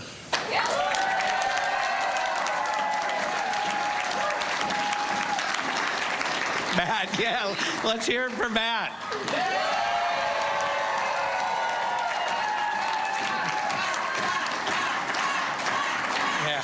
All right, a proud and grateful Green Party leader. Let's go over, because there's movement in Ford Nation. And as we await the next Premier of Ontario, we have learned that Bonnie Crombie has lost her seat. Well, she hasn't had a seat, but she's lost it, not getting a seat tonight. Let's listen to Doug Ford. Ontario have given you a third mandate, sir. Well, I'm very blessed. I want to thank them. I'm very, very grateful. And I'll work my back off every day. Every morning I wake up, I'll work hard. Live on CP24 and CTV News. How are you feeling right now in watching those results? Third consecutive majority. It doesn't happen very often in this province, sir. Well, every election I'm always nervous, so we'll see what happens. Again, I'm very grateful to the people of Ontario, and we're going to make sure we protect the people of Ontario and protect their families and their jobs and businesses. And I'll fight tooth and nail against Donald Trump. I promise you that. Is this the majority, the mandate that you were hoping for, or are you hoping for more seats? No, I'm just fortunate. It's quite a feat to win 3 majorities in a row, but I'm very humbled over it, so thank you. Thank you, sir. Congratulations. So Michelle and I were watching live as Premier Doug Ford now getting into the vehicle here with his family members, his wife Carla by his side. 3 of his 4 daughters here as well, watching the results roll in this evening here at a hotel near the Congress Center. Now the family on their way to celebrate this 3rd consecutive majority over at the Toronto Congress Center, where I'm sure there are dozens and dozens, if not hundreds of people. I haven't been there in a couple of hours, but I'm sure it's packed waiting to receive now Doug Ford, Premier for a 3rd time here in this province. You heard him say he plans to work his back off, feeling very grateful after receiving another majority mandate tonight. Back to you guys. Thank you, Beatrice. Premier Doug Ford on his way to the Congress Center now, where he will celebrate with hundreds of supporters tonight. Let's take you there. CTV's Siobhan Morris is standing by with the latest. Siobhan. I gotta say, Beatrice, there is still some room on the floor for her if she wants to come. There's lots of space still. The party's not really kicked into high gear just yet. I'm sure that'll change when Doug Ford arrives. Scott Reed, though, you wanted to talk about the NDP. What are you noticing? Well, we've already talked about how efficient their vote has been, how that's yielded so many seats. You hear the cheers. It just looks, it's been announced that Bonnie Crombie has in fact been defeated in the Mississauga riding. That's going to create complications for the Liberals, obviously. But going back to the NDP, I think what's so interesting is that this is very vindicating for Marit Stiles, who wasn't thought to be able to have this much to celebrate this evening. There's a lot of knives are being sharpened within the NDP, within her own party, and I think she's going to be able to hold all of that back now. So no risk of her leadership being questioned, you think, given this result tonight? I don't think so at all, and they've really overperformed. They've outperformed expectations. She holds on to official opposition, dropped only a few seats, relatively speaking, and those within her party that were maybe starting to agitate for change, that was coming from the hard left. And I don't think that they're going to be able to look at these results and find a lot of an argument to say, well, obviously Mart has taken us into a tragic and terrible place. It's just not in the numbers. I think her position's very secure. What kind of outreach do you think, if any, the Premier has to do now, knowing that he does have a third majority? It is not bigger at this point, it looks like, than it was last time. And we know that the voter turnout is really low. Does he have to do anything to close that gap in people's minds? I'm at 1,000% no. And I say that because, like, honestly, it's still a large majority government. There are a couple ridings to come. We'll see. They are a little bit below expectations. I think a lot of that is a consequence of a low voter turnout. It makes a bunch of close ridings a little harder to predict. But I think for Ford, he's going to do what has brought him here. He's going to stick to brand.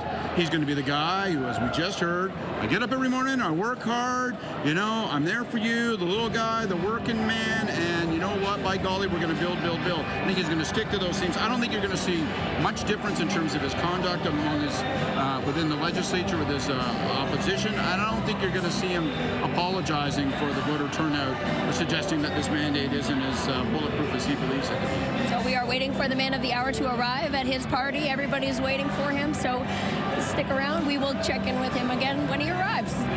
Thank you both.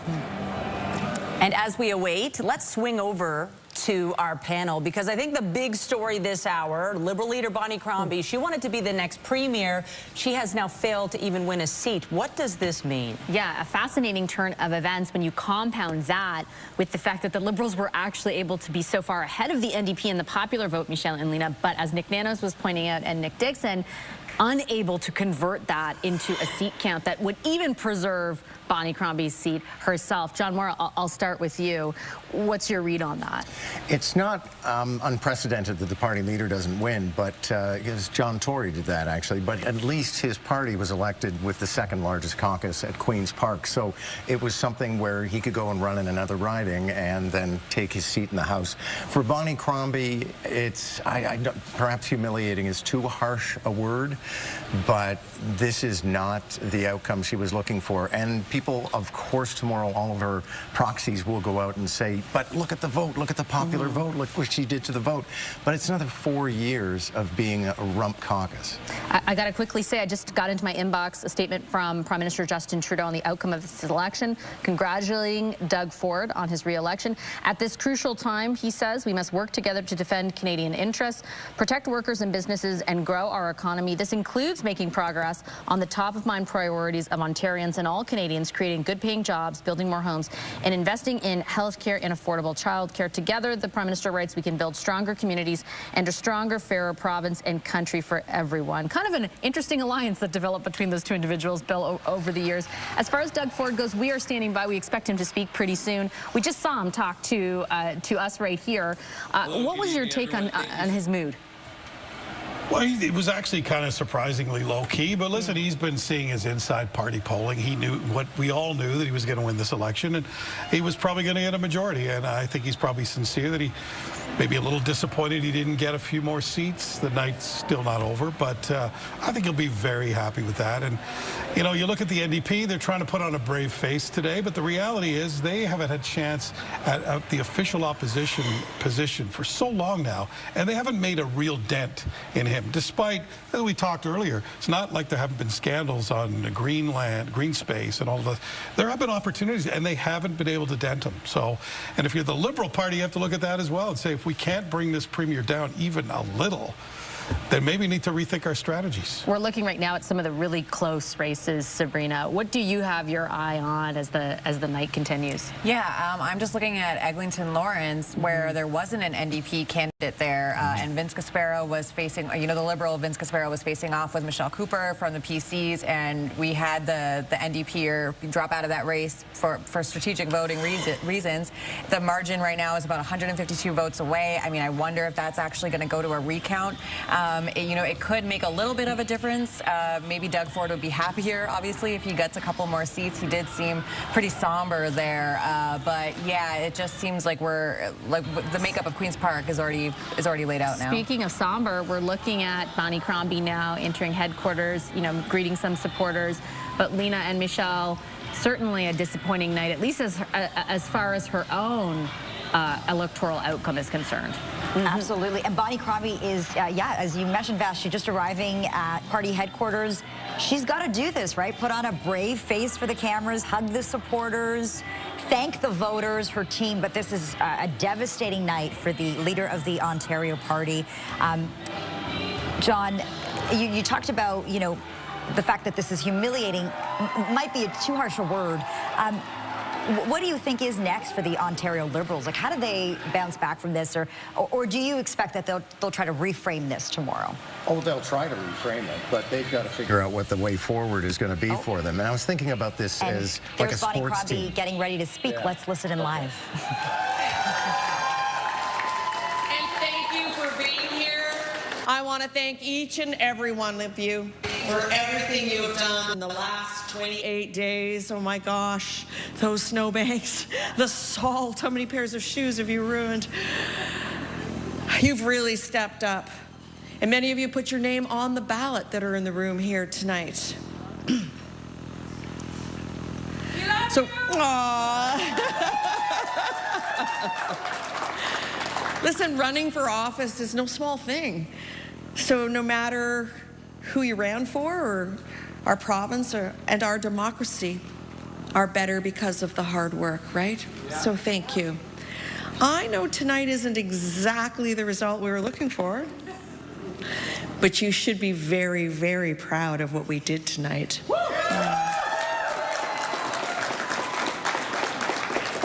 People counted us out. They said the Ontario Liberal Party was dead. Tonight, you prove them wrong. The Ontario Liberal Party is back to official party status, and that's a big milestone. But it gets better. We increase our share of the vote substantially to 30%. Double digits over the NDP, right? So this is a building block for us. It is a momentum that we can continue to push forward and to grow, right? So tonight, let's celebrate all our new MPPs that we're going to bring back, and let's celebrate coming back to party status. So that tomorrow, we can get back to work, making sure those other guys do their jobs. Yeah. Look, voters have given Doug Ford another mandate tonight. Smaller, but nonetheless. But many, many of you are asking for a strong voice to hold him accountable as Premier. And you can count on me, okay?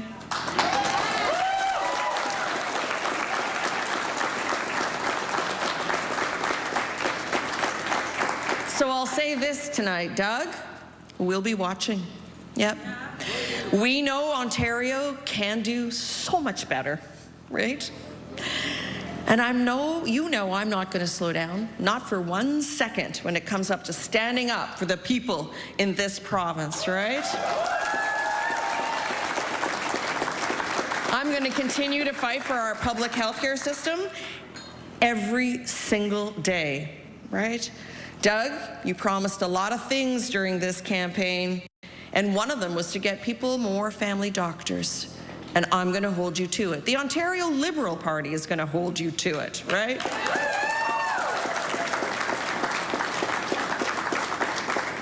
Because the people of Ontario deserve more than they've gotten from you over the last 7 years. You promised to protect Ontario, but you neglected Ontario. And we're going to make sure that you go back to protecting us. We'll make sure that you protect our public health care system and our greenbelt. and everyone trying to get ahead in this province who doesn't have a direct line to your office. Ontario, I'm here. I am with you. And I commit to you today that I will stay on.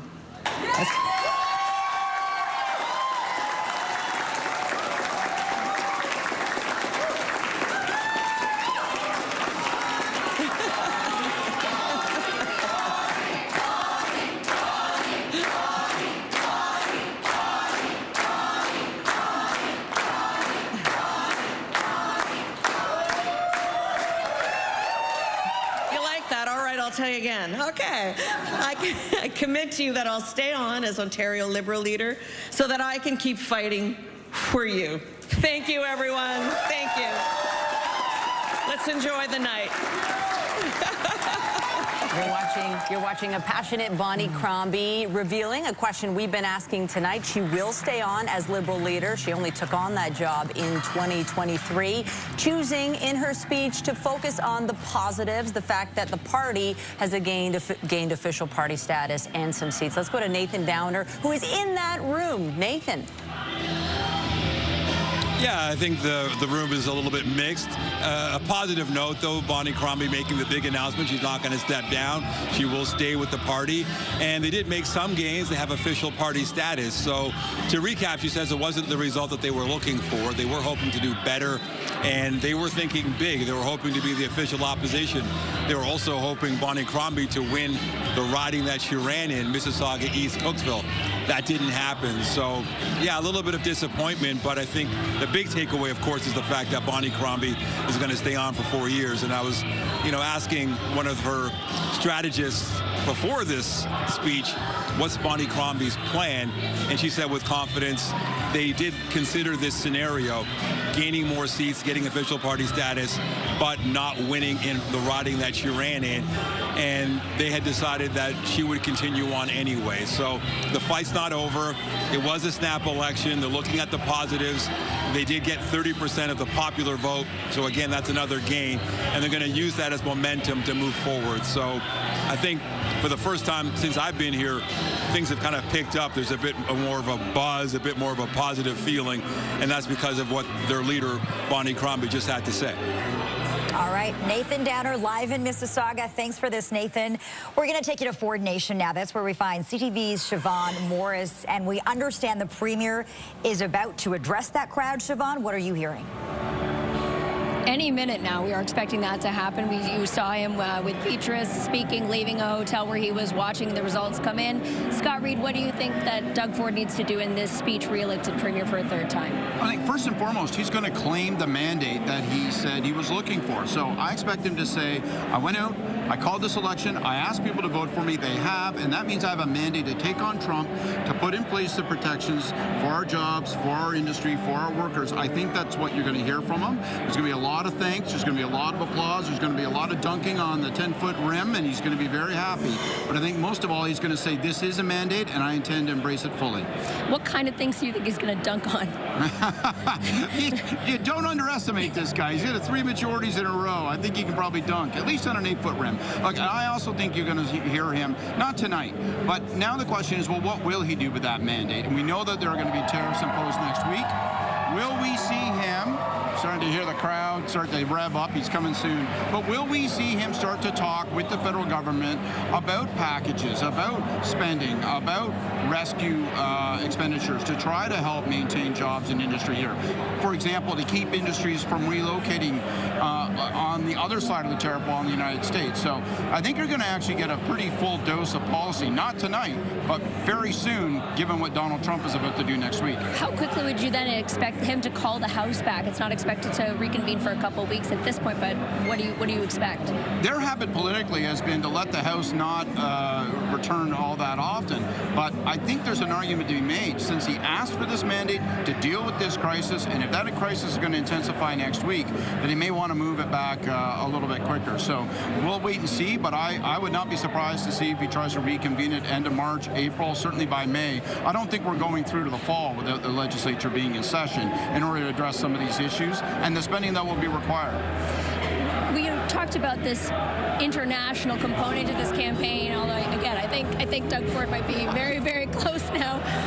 This international component to a provincial campaign, how important was Doug Ford's role leading the premiers in this year, the head of the Council of the Federation?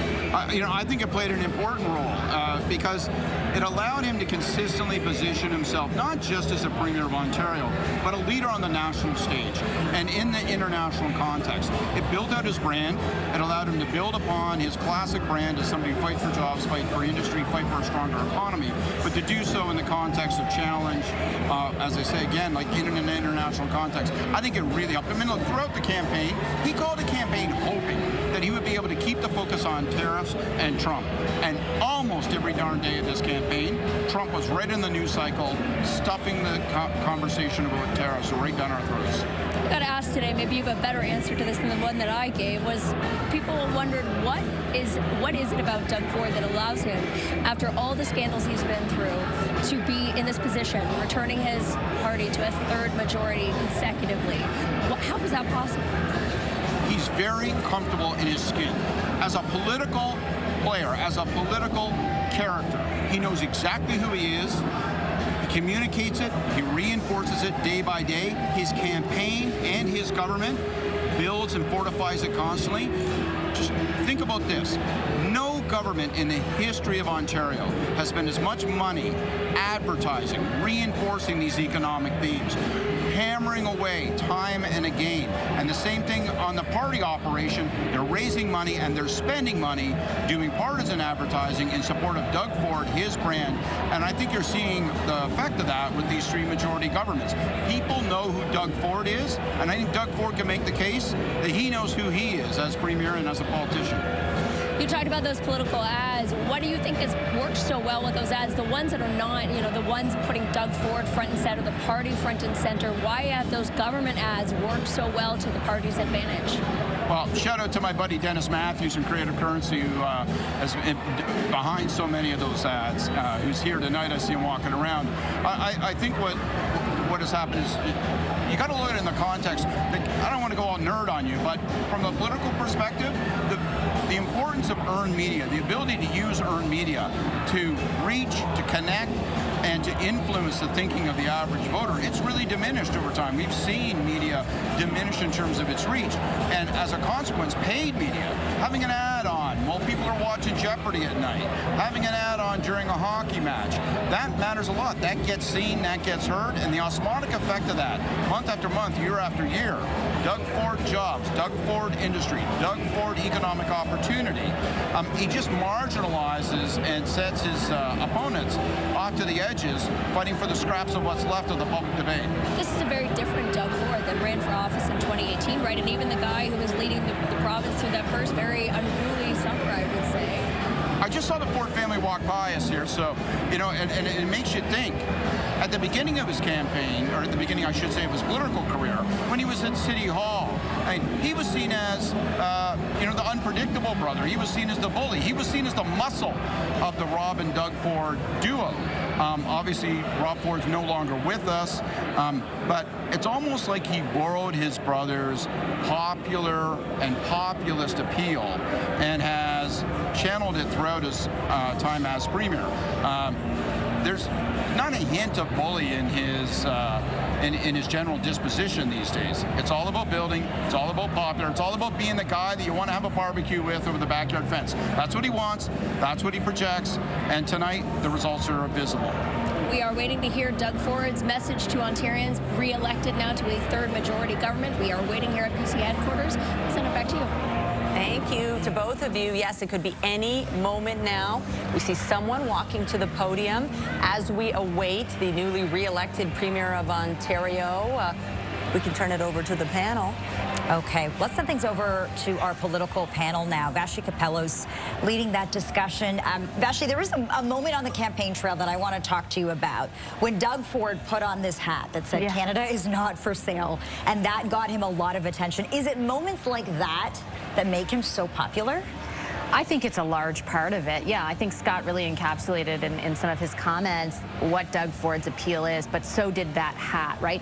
He met the political moment, and he did so in a way that was politically authentic to himself. And I think that wasn't just a moment that was noticed in Ontario. That was a moment noticed across the country at a time of really an absence of that kind of leadership or those moments at the federal level. I don't know, Sabrina, if you felt the same way, but if you, I bet you in a year when we look back retrospectively, that moment that Lena just picked out is like the definitive moment when he probably clinched things. Yeah, and we saw, you know, Liberal leader Bonnie Crombie kind of try to make a play on that with her hat of her own, calling out health care. Obviously, it didn't, you know, play the same way for her, but as Bill and John were saying earlier, you know, this is just Doug Ford's shtick and something he's very good at doing. I mean, like, you know, he makes mistakes and then walks them back, and people seem to forgive him for that. He's like been Teflon premier, and I think it also speaks to the campaign too, right? Like, they really ran a tight ship. They didn't allow him to really speak to media one-on-one unless you were a reporter in the States, right? So they didn't let their candidates speak. I mean, that is something that a front runner does. I mean, obviously us journalists, and it's a disservice to the public, but it worked for them. They stayed on message, and so yeah, I really think that there is something to Doug Ford where it seems like he's got this Midas touch, and it's really hard for his rivals to take him down a peg. Before Ford speaks, can we talk about Bonnie Crombie's I was just going to say, no love lost there. She did not walk the Stations of the Cross. She did not concede. Yeah. She did not congratulate the Premier. And she behaved as if he's some sort of a pretender, that this was an illegitimate victory and I'm going to be watching you. And that, for me, displays this notion I often talk about, which is never presume that the things you don't like in a rival political figure, that all that stuff is shared by everybody else. Yeah, she showed me she still doesn't get it. It's like the Democrats in the U.S. They can't beat Trump because they don't understand why people like him. I don't like him, but I understand him. When she tries to portray the Premier as she did there with, you know, his phone is open to his big cronies, his wealthy friends, his developer. When you talk about that, people don't buy it anymore. The Ford family brand has been so strong for so long. They're still the family that gets a call from somebody across town, and they show up with a truck with asphalt, and they put it in the woman's driveway to fill the hole. That's who he is. Whether you like it or not, whether you believe it or not, that is hardened in like concrete, and they keep trying to chip away at it. It's not the way to do it. Well, even if you do have criticisms, John, like there are many Ontarians who do, it felt like the timing was just weird. Like, that felt like a speech you would have given 2 days ago at the end of the campaign, not once the verdict had been rendered. But even before we got the verdict, I mean, we've been on the air for about 3 hours, 3.5 hours, and I found NDP spokespeople and candidates and Liberals were relitigating the election. And you lost. You know, people didn't take that message during the campaign. They're not going to want to listen to it now. Can I say one more thing Very before quickly, the Premier because I got to send it back speaks? to the floor, yeah. You know, we said he looked a little somber. It's one thing to say you're Captain Canada and you're going to fight these tariffs. It's not going to be an easy thing to do. This province could be in serious trouble. Is that a job you'd really want right now? Some of the Bonnie Crombie and others may have dodged a bullet here. This is going to be a tough time to be in Premier a number of Ontario. days, right? We're looking at that first deadline of March the 4th, Lena and Michelle. We're watching live images at the Toronto Congress Centre in Etobicoke, and you can see as this package is playing that the next Premier of Ontario, the 26th Premier, newly re-elected, is about to take the stage and address the crowd. Yeah, and you can just see from some of the messaging we're seeing on that screen, he is focused on these tariffs. He's focused on taking on Donald Trump. Let's go live to Beatrice Faisman, who's on the floor in that crowd tonight. Beatrice. Well, you can see the supporters here watching the screens, Michelle and Lena. They are getting ready to welcome Premier Doug Ford into the room. This is essentially the campaign song that we've heard playing over the advertisements over the course of the last 28 days, gearing up to today. The words, "Who's gonna fight for you?" and all the people around me are yelling those exact words right now. We got a 2-minute warning that Premier Doug Ford will be coming out 2 minutes ago. And so I imagine as soon as this video is done playing here, we'll start to see him. But I mean, if you look around the room, and of course we're showing you the backs of people's heads as we're looking up at the stage, people here excited. They are anticipating what Doug Ford is going to say as he gets this third majority mandate from the voters of this province, something that is rare, not only here in the province of Ontario, but rare across the country. Let me see if I can bring in the president of the Ontario PC Party here, Michael Diamond. Congratulations on another big win. How are you feeling? Oh, wonderful. Look, it's been an awful long time. It's not common to get 3 consecutive majorities, so we're just really proud of the whole team, Premier Ford's performance. Great historic night. I know you were with Doug Ford crisscrossing this province. What did you hear from the voters from Ontario? Look, there was certainly a lot of concern about who would, as the song playing behind us sang, fight for the people, for their interests, and Doug Ford was clearly the answer to that question. So we're really gratified by the mandate from the people of Ontario. How rare is it, Michael, to have these federal topics make it to the way to the forefront of an Ontario provincial election? Well, look, we're living in unprecedented times. You know, we see instability south of the border, and that's causing concern in Ontario. So this was the top-of-mind issue. Who's going to protect the economy of Ontario? And again, Doug Ford was obviously the answer to that. And as we get ready to hear the welcome here, thank you for your time, Michael. The Premier of Ontario being introduced on stage right now. So I will pause here as we take in this moment of him coming on stage to a room full of people who support Doug Ford and the message, Protect Ontario, being projected on the screen behind him. Let's listen in. Wow. Thank you. Oh, thank you so much. Thank you. Boy, what a crowd. Thank you so much, and what a night. And what a result. Thank you so much. Together we have made history. Together we have secured a strong, historic third majority mandate. A mandate to protect Ontario from the bottom of my heart.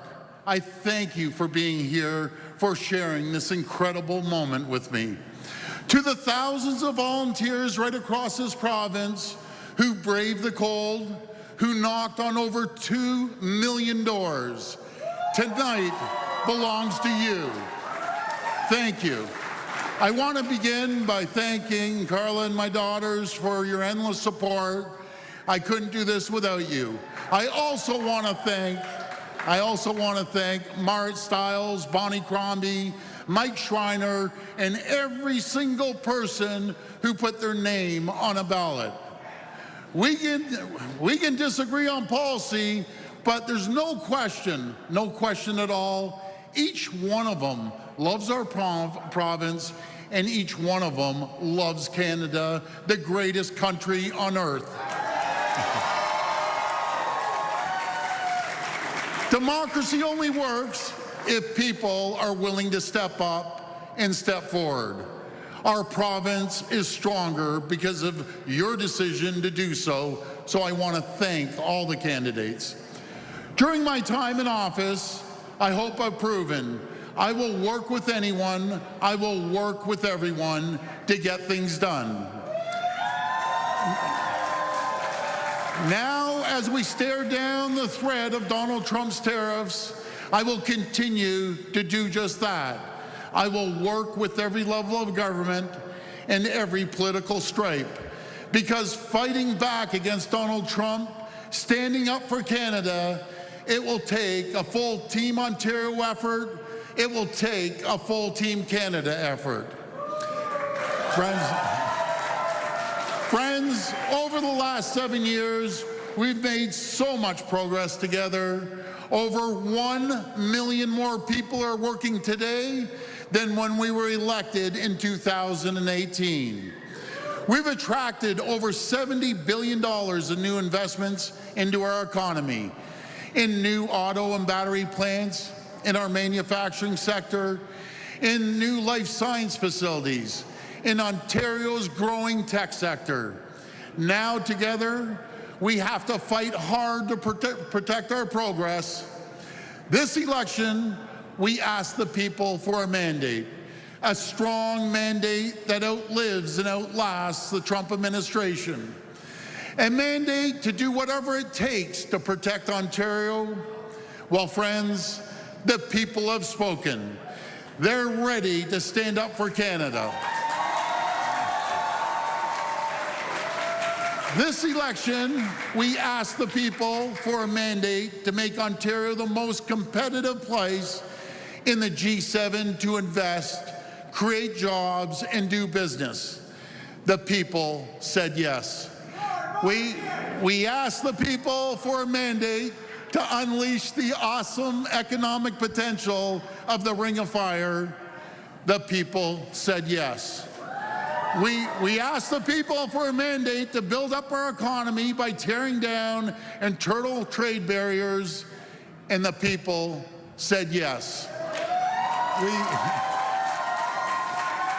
We asked the people for a mandate to cut red tape and the excuses, streamline approvals, and build things faster.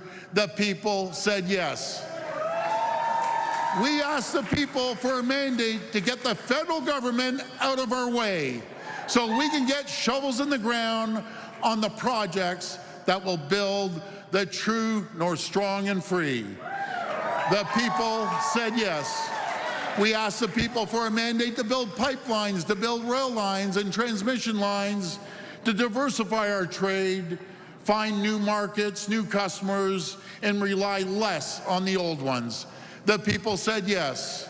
We asked the people for a mandate to clean up our streets, crack down on crime, end encampments, and protect schools and daycares from drug injection sites. The people said yes. And we asked the people for a mandate to build Highway 413, the Bradford Bypass, Highway 3, Highway 7, Highway 11, Highway 69, to bring sanity back to bike lanes, to tunnel the 401, to upload Ottawa LRT, and build the future of GO Transit across Greater Toronto Area. The people said yes. This is our plan to protect Ontario. It's a plan that offers big and bold ideas. It's a vision for the future of our great province and a vision for the future of our economy. Ontario is blessed with everything we need to succeed, the best and most skilled workers anywhere in the world. A pipeline of world-class talent with 70,000 STEM graduates each and every single year. Northern Ontario's enormous God-given potential, offering every critical mineral the world wants, every critical mineral the world needs, and one of the cleanest, greenest grids in the world, with the first small modular nuclear reactors in the G7. You know, folks, it's no wonder the world has their eyes on us. They're looking at Ontario with envy. Now, it's up to us to unlock our potential, roll up our sleeves to get to work. We'll retrain workers for better jobs and bigger paychecks. We'll retool companies for new customers and new markets.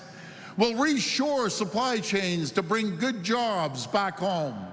We'll rebuild roads and highways to keep people working and keep our economy competitive.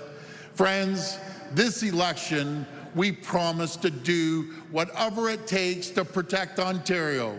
And I'm so proud of the support we received.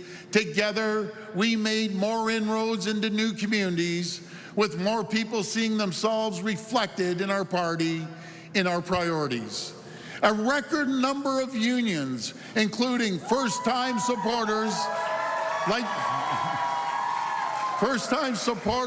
our great firefighters, our great police, uniform locals, hospitality workers, and more trade unions, mayors from every region of Ontario, and everyday hardworking people in Thunder Bay, Timmins, and Sault Ste. Marie, in Eastern Ontario, Hamilton and Windsor, in Brampton and Mississauga. Your support is truly humbling.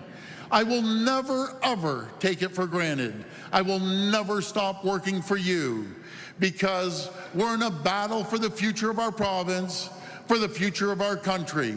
I promise you this: I will wake up every day and I will fight like I've never fought before. I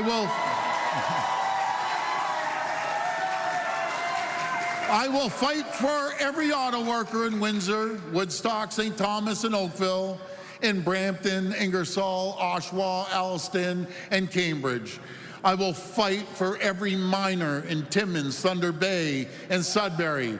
I will fight for every steelmaker in Sault Ste. Marie, Nanticoke, and Hamilton. I will fight for every worker on the factory floor, every student starting their career, and every senior starting their retirement. I will fight for First Nations communities, for newcomers, for everyone in Ontario looking to get ahead. I will fight for you. This election was about who we are, about the future we choose for ourselves. Donald Trump thinks he can break us. He thinks he can divide and conquer, pit region against region. Donald Trump doesn't know what we know. He is underestimating us. He is underestimating the resilience of the Canadian people, the Canadian spirit. Make no mistake, Canada won't start a fight with the U.S., but you better believe we're ready to win one.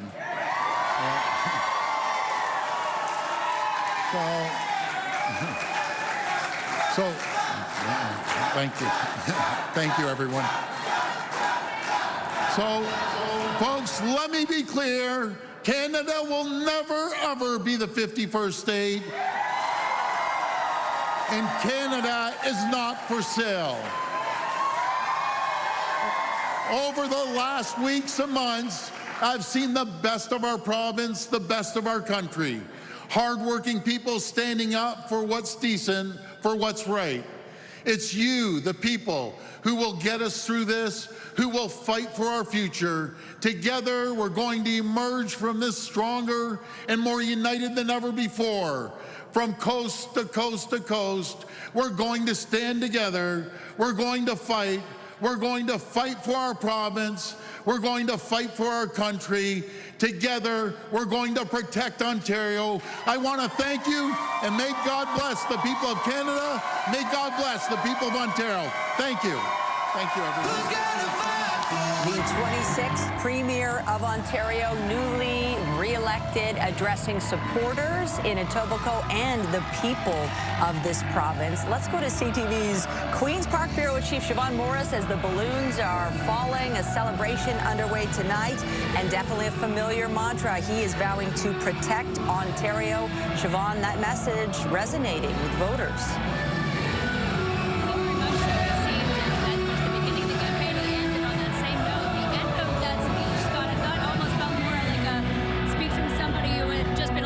Minister rather than Premier.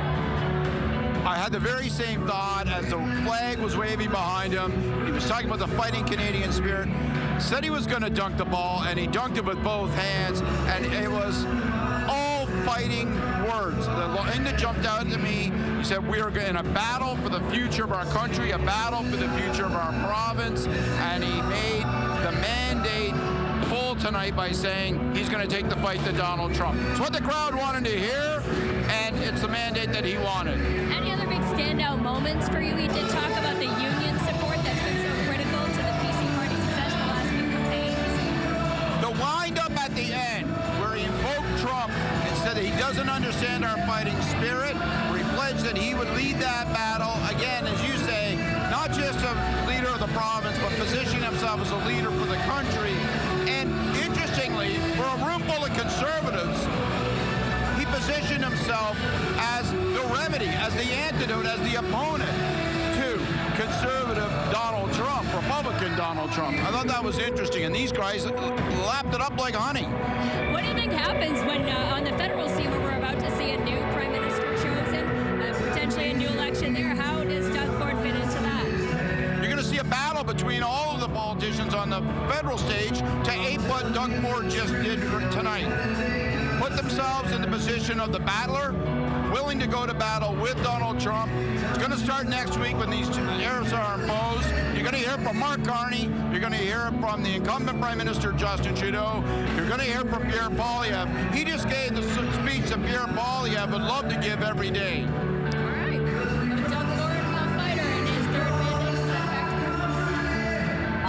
Siobhan Morris, speaking to Scott Reed at PC Party headquarters, there's Doug Ford meeting with supporters tonight. He is surrounded by them, taking selfies. That's what tonight is about, thanking the voters, thanking the supporters.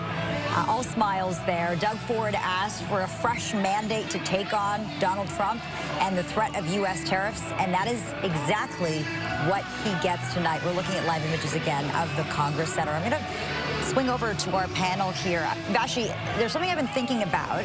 The federal conservatives, they're really looking at this. If you're Pierre Poilievre and you're watching tonight, what are you taking from this situation and the storyline? Well, the trajectory for the provincial conservatives here in Ontario and the federal conservatives could not be more different at this point in time.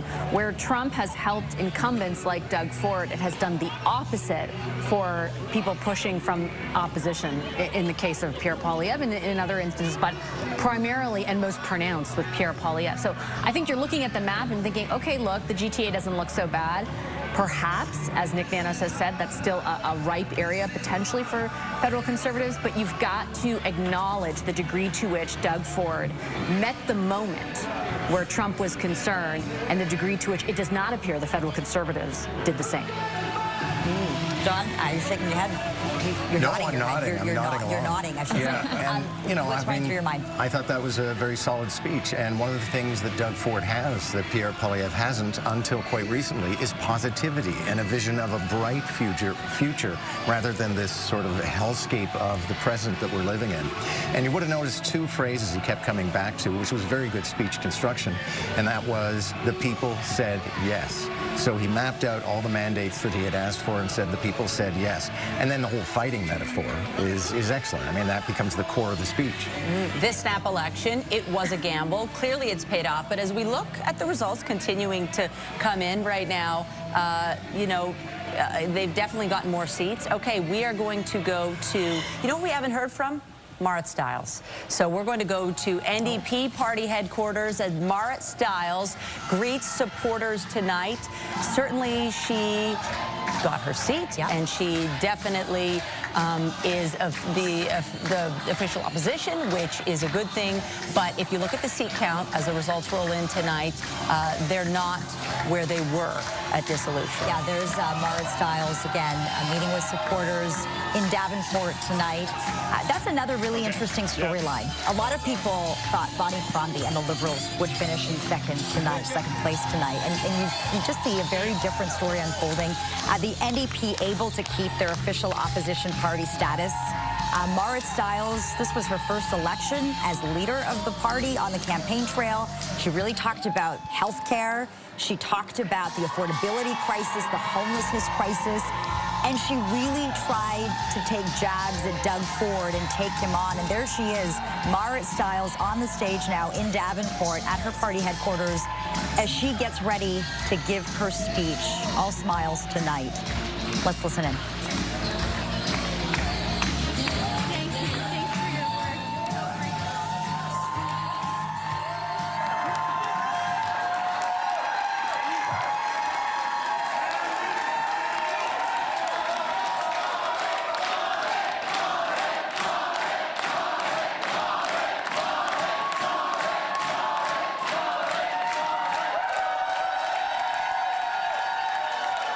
Thank you so much. Oh, wow.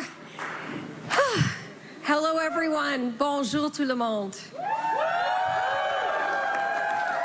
My name is Marit Stiles. Look, we set out in this election to form a government on your side. Now, the results aren't everything that we hoped for, but the people of Ontario made their choice. They've re-elected the government, hoping it will help protect them from Donald Trump and his tariffs. And they've entrusted me and my team to do a different, but also very important job. Yeah.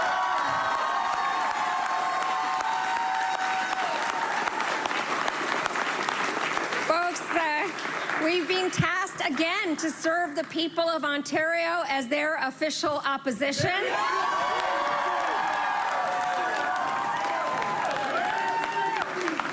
And our job will be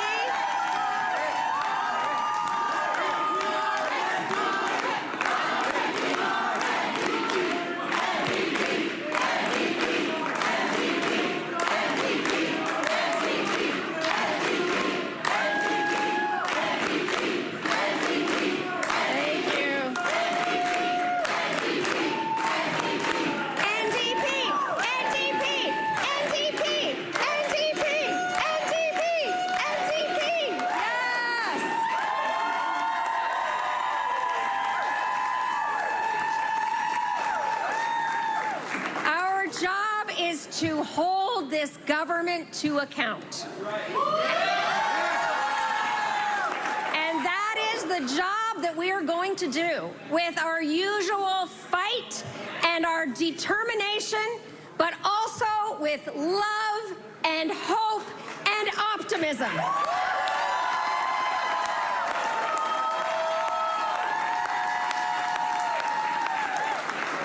And you know what? In another few years, we are gonna face a rematch. And I'm there for it, my friends.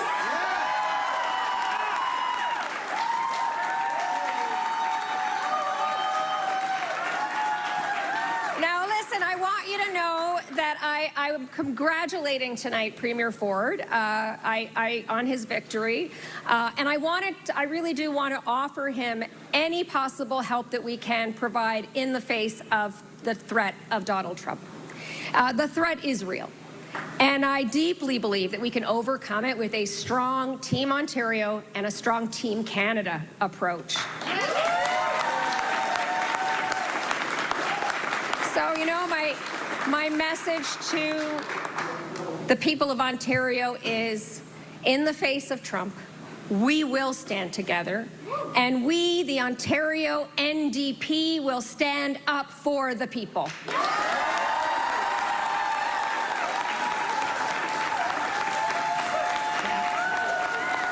NDP leader Marit Stiles vows to continue the fight and work with newly re-elected Doug Ford. This is CTV Ontario Election 2025. Thank you for joining us. Doug Ford winning a decisive majority. And depending on how you're watching us tonight, our coverage continues in a moment on CTV National News or on your local late newscast. For those joining us on CP24, we'll see you right after the break with more. We'll leave you with this live shot from Ford Nation tonight. Stay with us as our extensive coverage continues tonight.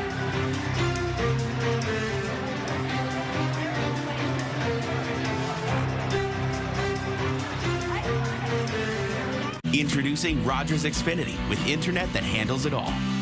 Awesome. I'll be right back. Built for more devices. Okay.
Doug Ford, how he beat his rivals, and who will form the opposition.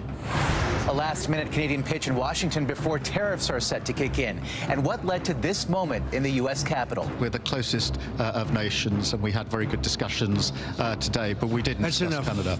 Thank you. Grieving relatives react to the possible discovery of human remains at a Manitoba landfill. All I could think about is I want my mom. What police are saying about the shocking death of screen icon Gene Hackman, his wife, and their dog, and who found them dead. Are they breathing? I have no idea. Plus, why Americans in Canada are severing their ties with the Stars and Stripes. I am just so embarrassed, I think, really, by what my country has become. The surge in those renouncing U.S. citizenship and the massive hurdles.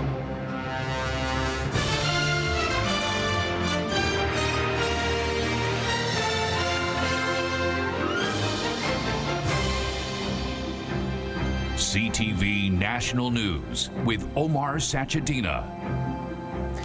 Good evening. Ontario's progressive Conservatives have pulled off a rare political feat as we come on the air tonight. 3 back-to-back majorities. That's the first time that's happened in the province since 1959. Let's get to CTV's John Vanavelli-Rao, who is standing by live at PC headquarters in Toronto. And John, the gamble of a snap election paying off for Doug Ford tonight. He pitched himself throughout this campaign as the man to take on Donald Trump and his tariffs, and he brought that up again, the U.S. president, in his victory speech tonight. What did he say? Well, he said he can't pit us against each other as Canadians, that Canada will not be the 51st state, and that Canada is not for sale. Messages we've heard him say throughout this campaign. And boy, right after 9 o'clock when the polls closed here, it just took a couple of minutes before the announcement was made that the PCs would get a majority, a third straight majority here. There was a huge cheer here. And while it is a big win for Doug Ford, it is notable that his party hasn't exactly gained any seats in the legislature. And the composition of the legislature looks an awfully lot like it did heading into this campaign. So for critics who said that the snap election was unnecessary, a waste of taxpayers' money, they may be feeling slightly vindicated by these results tonight. But no question, a third straight majority win is a huge victory for the Progressive Conservatives. And Doug Ford, who said he wanted a strong mandate to take on Donald Trump and to spend big to counterattack the fallout from tariffs. Here's a little bit more of what Doug Ford had to say today. What a night and what a result. Thank you so much. Together we have made history. Together we have secured a strong, historic third majority mandate. Now, the NDP, they hung on to their official opposition status. The Liberals in Ontario did make some gains in that they have enough seats now to regain official party status, something they haven't had in 7 years, though notably, Liberal Party leader Bonnie Crombie failed to win her seat tonight. Omar. All right, John Vanavelli-Rao at PC headquarters in Toronto tonight. John, thank you for this. Now, as we mentioned, Ontario's election campaign was dominated in large part by the threat of U.S. tariffs. Today, the U.S. president said those tariffs will take effect on Tuesday, as Canada again made a push in Washington, urging Trump not to follow through. CTV's Judy Trin explains. A full court press from Canada's top officials responsible for border security and drug enforcement, armed with a message for the American border czar, Tom Homan, that Canada is stopping fentanyl from being smuggled into the U.S. The evidence is irrefutable. The progress is being made. In my view, any test that was put on this country, on Canada, in terms of showing progress and meeting standards for the border, I believe those have been met. In a span of 40 days, the RCMP went on a crackdown, making 524 arrests and seizures across Canada, including more than 46 kilograms of fentanyl and more than 15,700 pills. Over 15,000 pills, not strictly fentanyl, but other pills as well. 122 firearms and multiple arrests, over 524 arrests. So that's a success. American data shows that last year, 19.5 kilograms of fentanyl was seized at the border. That equals 0.2% of the total. But that's not good enough for the president. The country should not be allowing those drugs to come into the United States of America, and we're not going to allow it to happen. So that goes on the 4th of March. From Blackhawks to drug detection dogs, Canada is spending $1.3 billion to fight the problem of fentanyl and illegal migration. If Donald Trump is unconvinced by the evidence, the Prime Minister says Canada will hit back. If on Tuesday there are unjustified tariffs brought in on Canada, we will have an immediate and extremely strong response, as Canadians expect. The federal government has a plan to retaliate with tariffs on $155 billion worth of American goods. It's a move that polls show 70% of Canadians support. Omar. All right, Judy Trin in Ottawa tonight. While hosting the British Prime Minister today, Trump was pressed about his past comments on a leader he will be meeting in Washington tomorrow. Do you still think that Mr. Zelensky is a dictator? Did I say that? I can't believe I said that. Next question.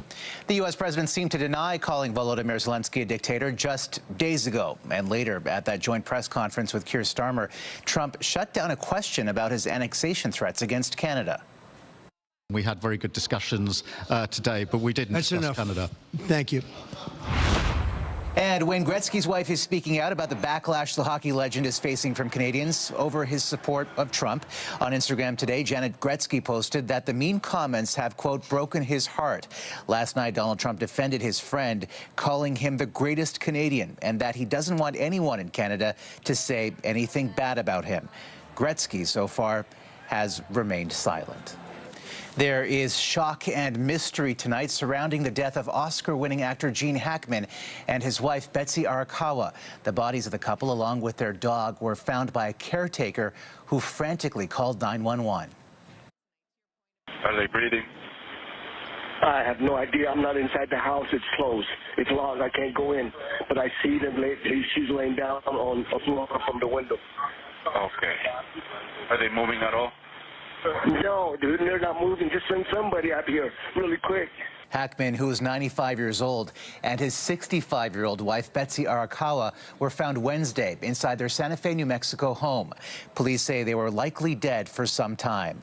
A warrant reveals Arakawa's body was found in a bathroom near the front door, which was open. An orange bottle of prescription pills scattered on the countertop, and a space heater near her head, which detectives say could indicate she fell abruptly to the ground. Hackman was found in a mudroom near the kitchen, his cane next to him, according to the warrant, and signs he too may have fallen. Police say the deaths are suspicious, but they are ruling out a carbon monoxide leak or foul play. There was no indication of a struggle. There was no indication of anything that was missing from the home or disturbed. The sudden deaths leaving fans shaken, reflecting on the life and legacy of an entertainment legend. Here's CTV's Scott Lightfoot. I expect and demand your very best.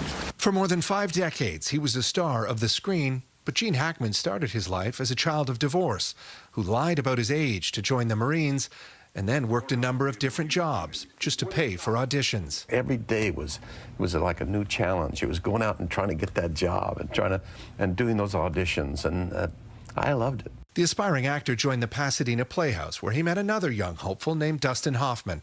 The two were voted least likely to succeed. We're going to have ourselves a time, boy! But it didn't take long for success to come. His first of 5 Oscar nominations garnered for his role in Bonnie and Clyde. I don't buy that, Irv. The stuff is in that car. 1971's The French Connection would get him his first Oscar win. The prestige involved with an Oscar means that you have been in a couple of films that have made some money and that they can take a chance on you. On Independence Day. And Hackman kept capitalizing on the chances he was given, winning an Oscar 21 years later for his role in Unforgiven.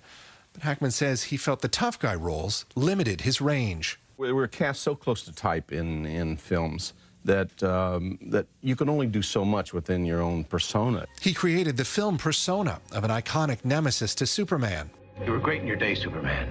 And though a huge star, Hackman said he always liked the idea of Hollywood, but never fully embraced it.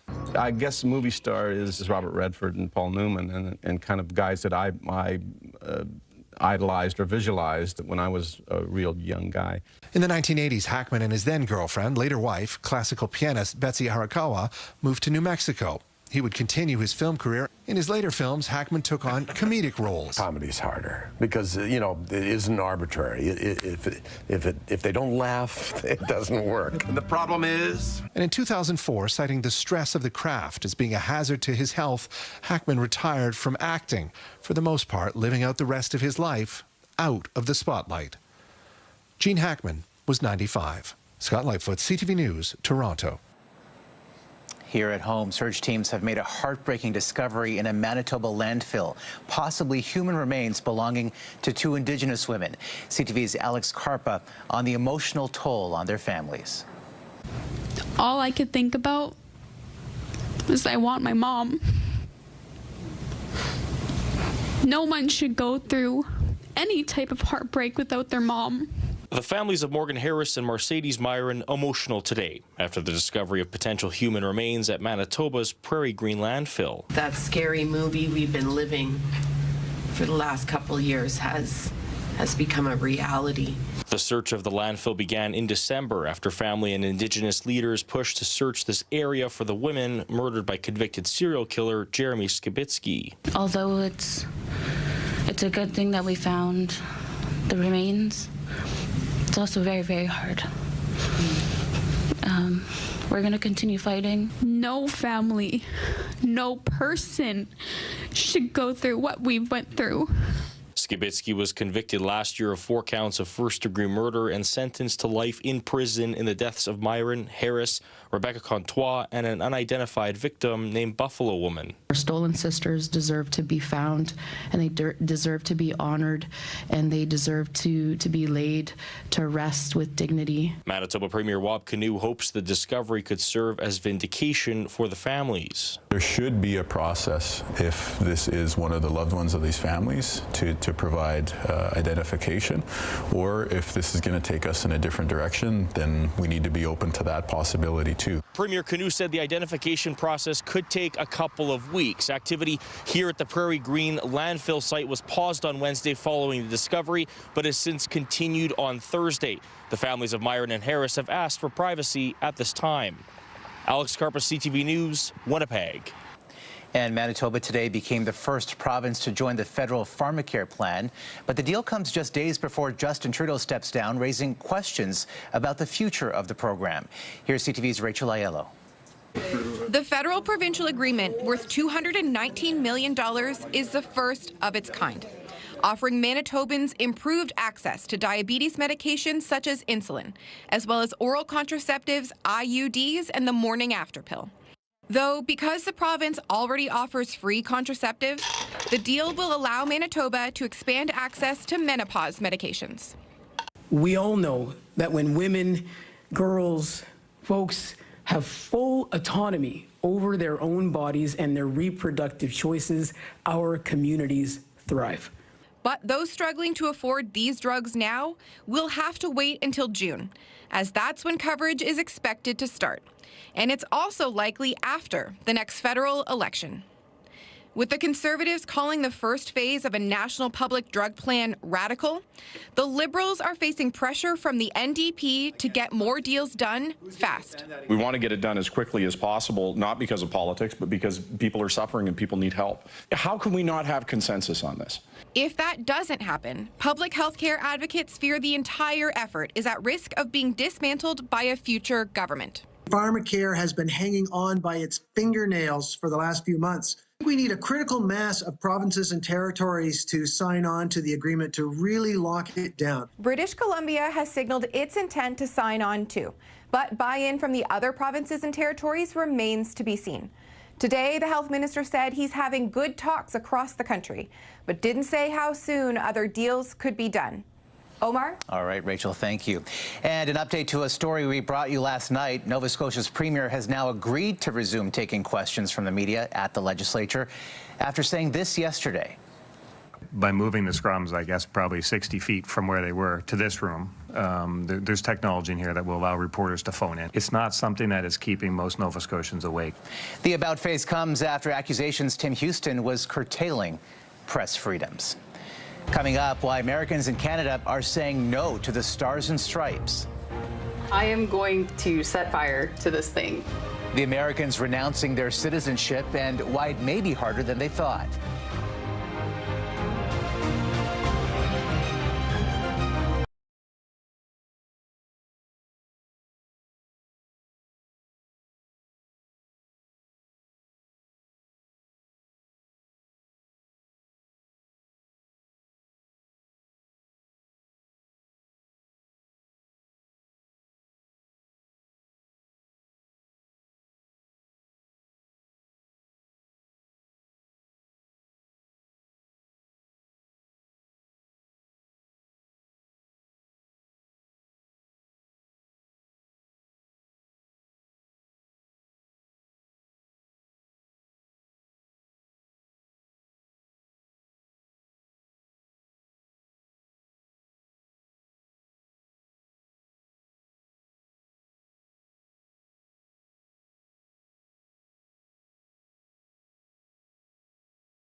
tvnews.ca.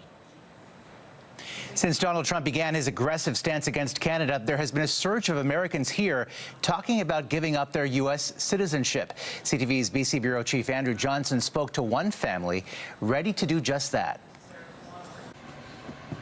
I am going to set fire to this thing. Jennifer Doxey doesn't want to be an American anymore. I value the opportunity to live in Canada, and I am just so embarrassed, I think, really, by what my country has become. Doxey moved to this country from the U.S. Midwest close to 2 decades ago, first to Saskatchewan, then settling on Vancouver Island. Her husband and one of her 2 daughters have dual citizenship. We feel Canadian in every respect, but every last one of us in our family is like chained to the United States, and we don't want to be. The tipping point? Trump, his tariff threats, and talk of annexation. I hear Donald Trump come on television and say that he would like to make Canada the 51st state, and this just infuriated me. But renouncing American citizenship isn't easy or cheap. The U.S. charges about $3,400 Canadian per person. The process can take months, including immigration filings, tax submissions, and an interview. It's a major life decision, and it's not something that should be taken lightly. Still, one immigration lawyer, an American who renounced his own citizenship in 2023, says since Trump was reelected, he's getting 50% more inquiries. I think there's just a frustration that the country is going in this direction of animosity, and people don't recognize it from when they used to live there. Jennifer Doxey is sure she will never live in the United States again. I feel for the people that are left behind, that are having to watch this. Andrew Johnson, CTV News, Vancouver. Still ahead. How imported tires rolling into Canada are deflating the car industry.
Nova Scotia's largest export to the United States, and that's why a concern raised by the province's premier is gaining a lot of traction.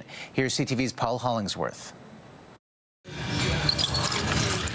Nova Scotia's 3 Michelin tire plants represent a key cog in the provincial economy, generating $1.3 billion in annual trade. They're an important producer to a supply chain throughout the United States. Premier Tim Houston says trouble is now hovering over the tire industry. He wants Canada Border Services Agency to examine the number of tires coming into the country from China, Cambodia, and Vietnam. These tires are usually less expensive. Houston says they are undermining the stability of the tire industry. We're asking them what information they have if they think it warrants an investigation. Yeah, it's been pretty busy.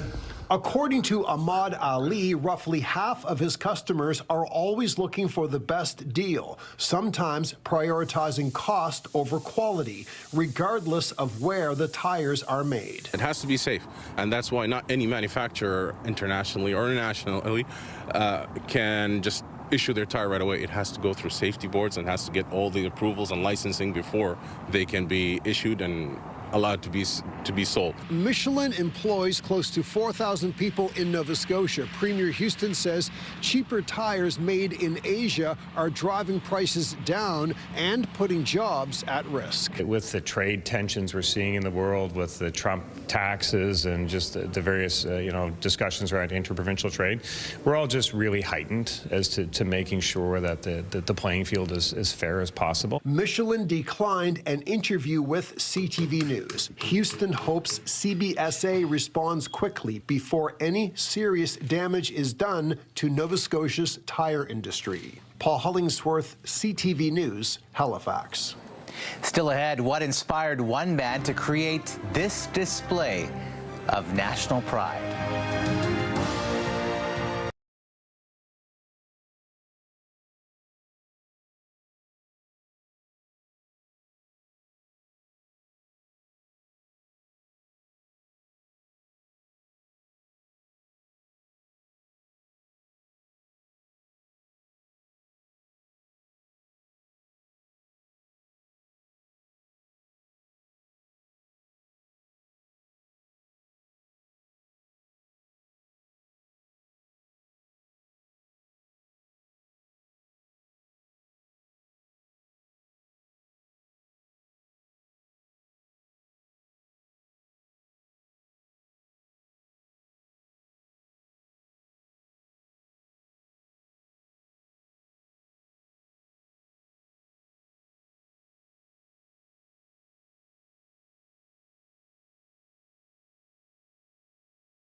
Roots through creativity is now blooming with positivity. Here's CTV's Adam Sawatsky on the growing patriotism.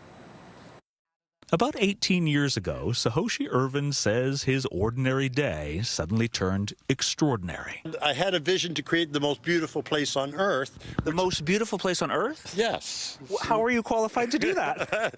Anyone's qualified to do it. Now, before Sahoshi explains why, you should know that although he'd been qualified to be a carpenter for decades, it wasn't a beautiful building he felt compelled to create. Then you can make the most beautiful place right here. On this lifeless section of sidewalk in front of his home, with flowers. I knew nothing about gardening, nothing. I just knew photosynthesis occurred, that's it. So Sahoshi enlisted the help of friends and neighbors and transformed the boulevard into a bounty of blossoms, which, he says, helped the neighborhood blossom into a more joyful place. That's my raison d'etre, let's say, is to just give joy in whatever way I can. While he spends thousands of hours a year caring for his garden, you should know that Sahoshi is also a former triathlete who says he's run across Canada and cycled across 48 states. I don't get political about it, but we want to stay as Canada. It's not a 51st state. So, while he waits for thousands of bulbs to bloom here, Sahoshi's expanded his garden to the other side of the sidewalk and arranged hundreds of flowers to form our flag, to cultivate gratitude for here and counter any conflict with elsewhere. You don't want to have war. You don't want to fight when you're filled with joy.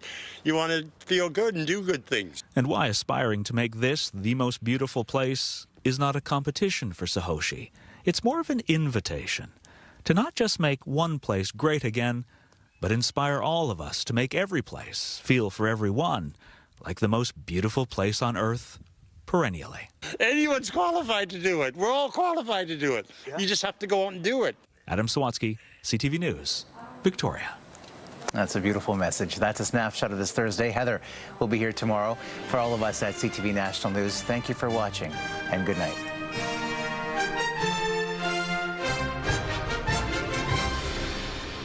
Canada's #1 newscast for excellence in journalism. We begin tonight with breaking news. CTV National News with Omar Sachedina, winner of the Canadian Screen Award for Best National Newscast. Watch weeknights at 11. Sharks are territorial, they hold grudges, and we're moving right through their breeding waters.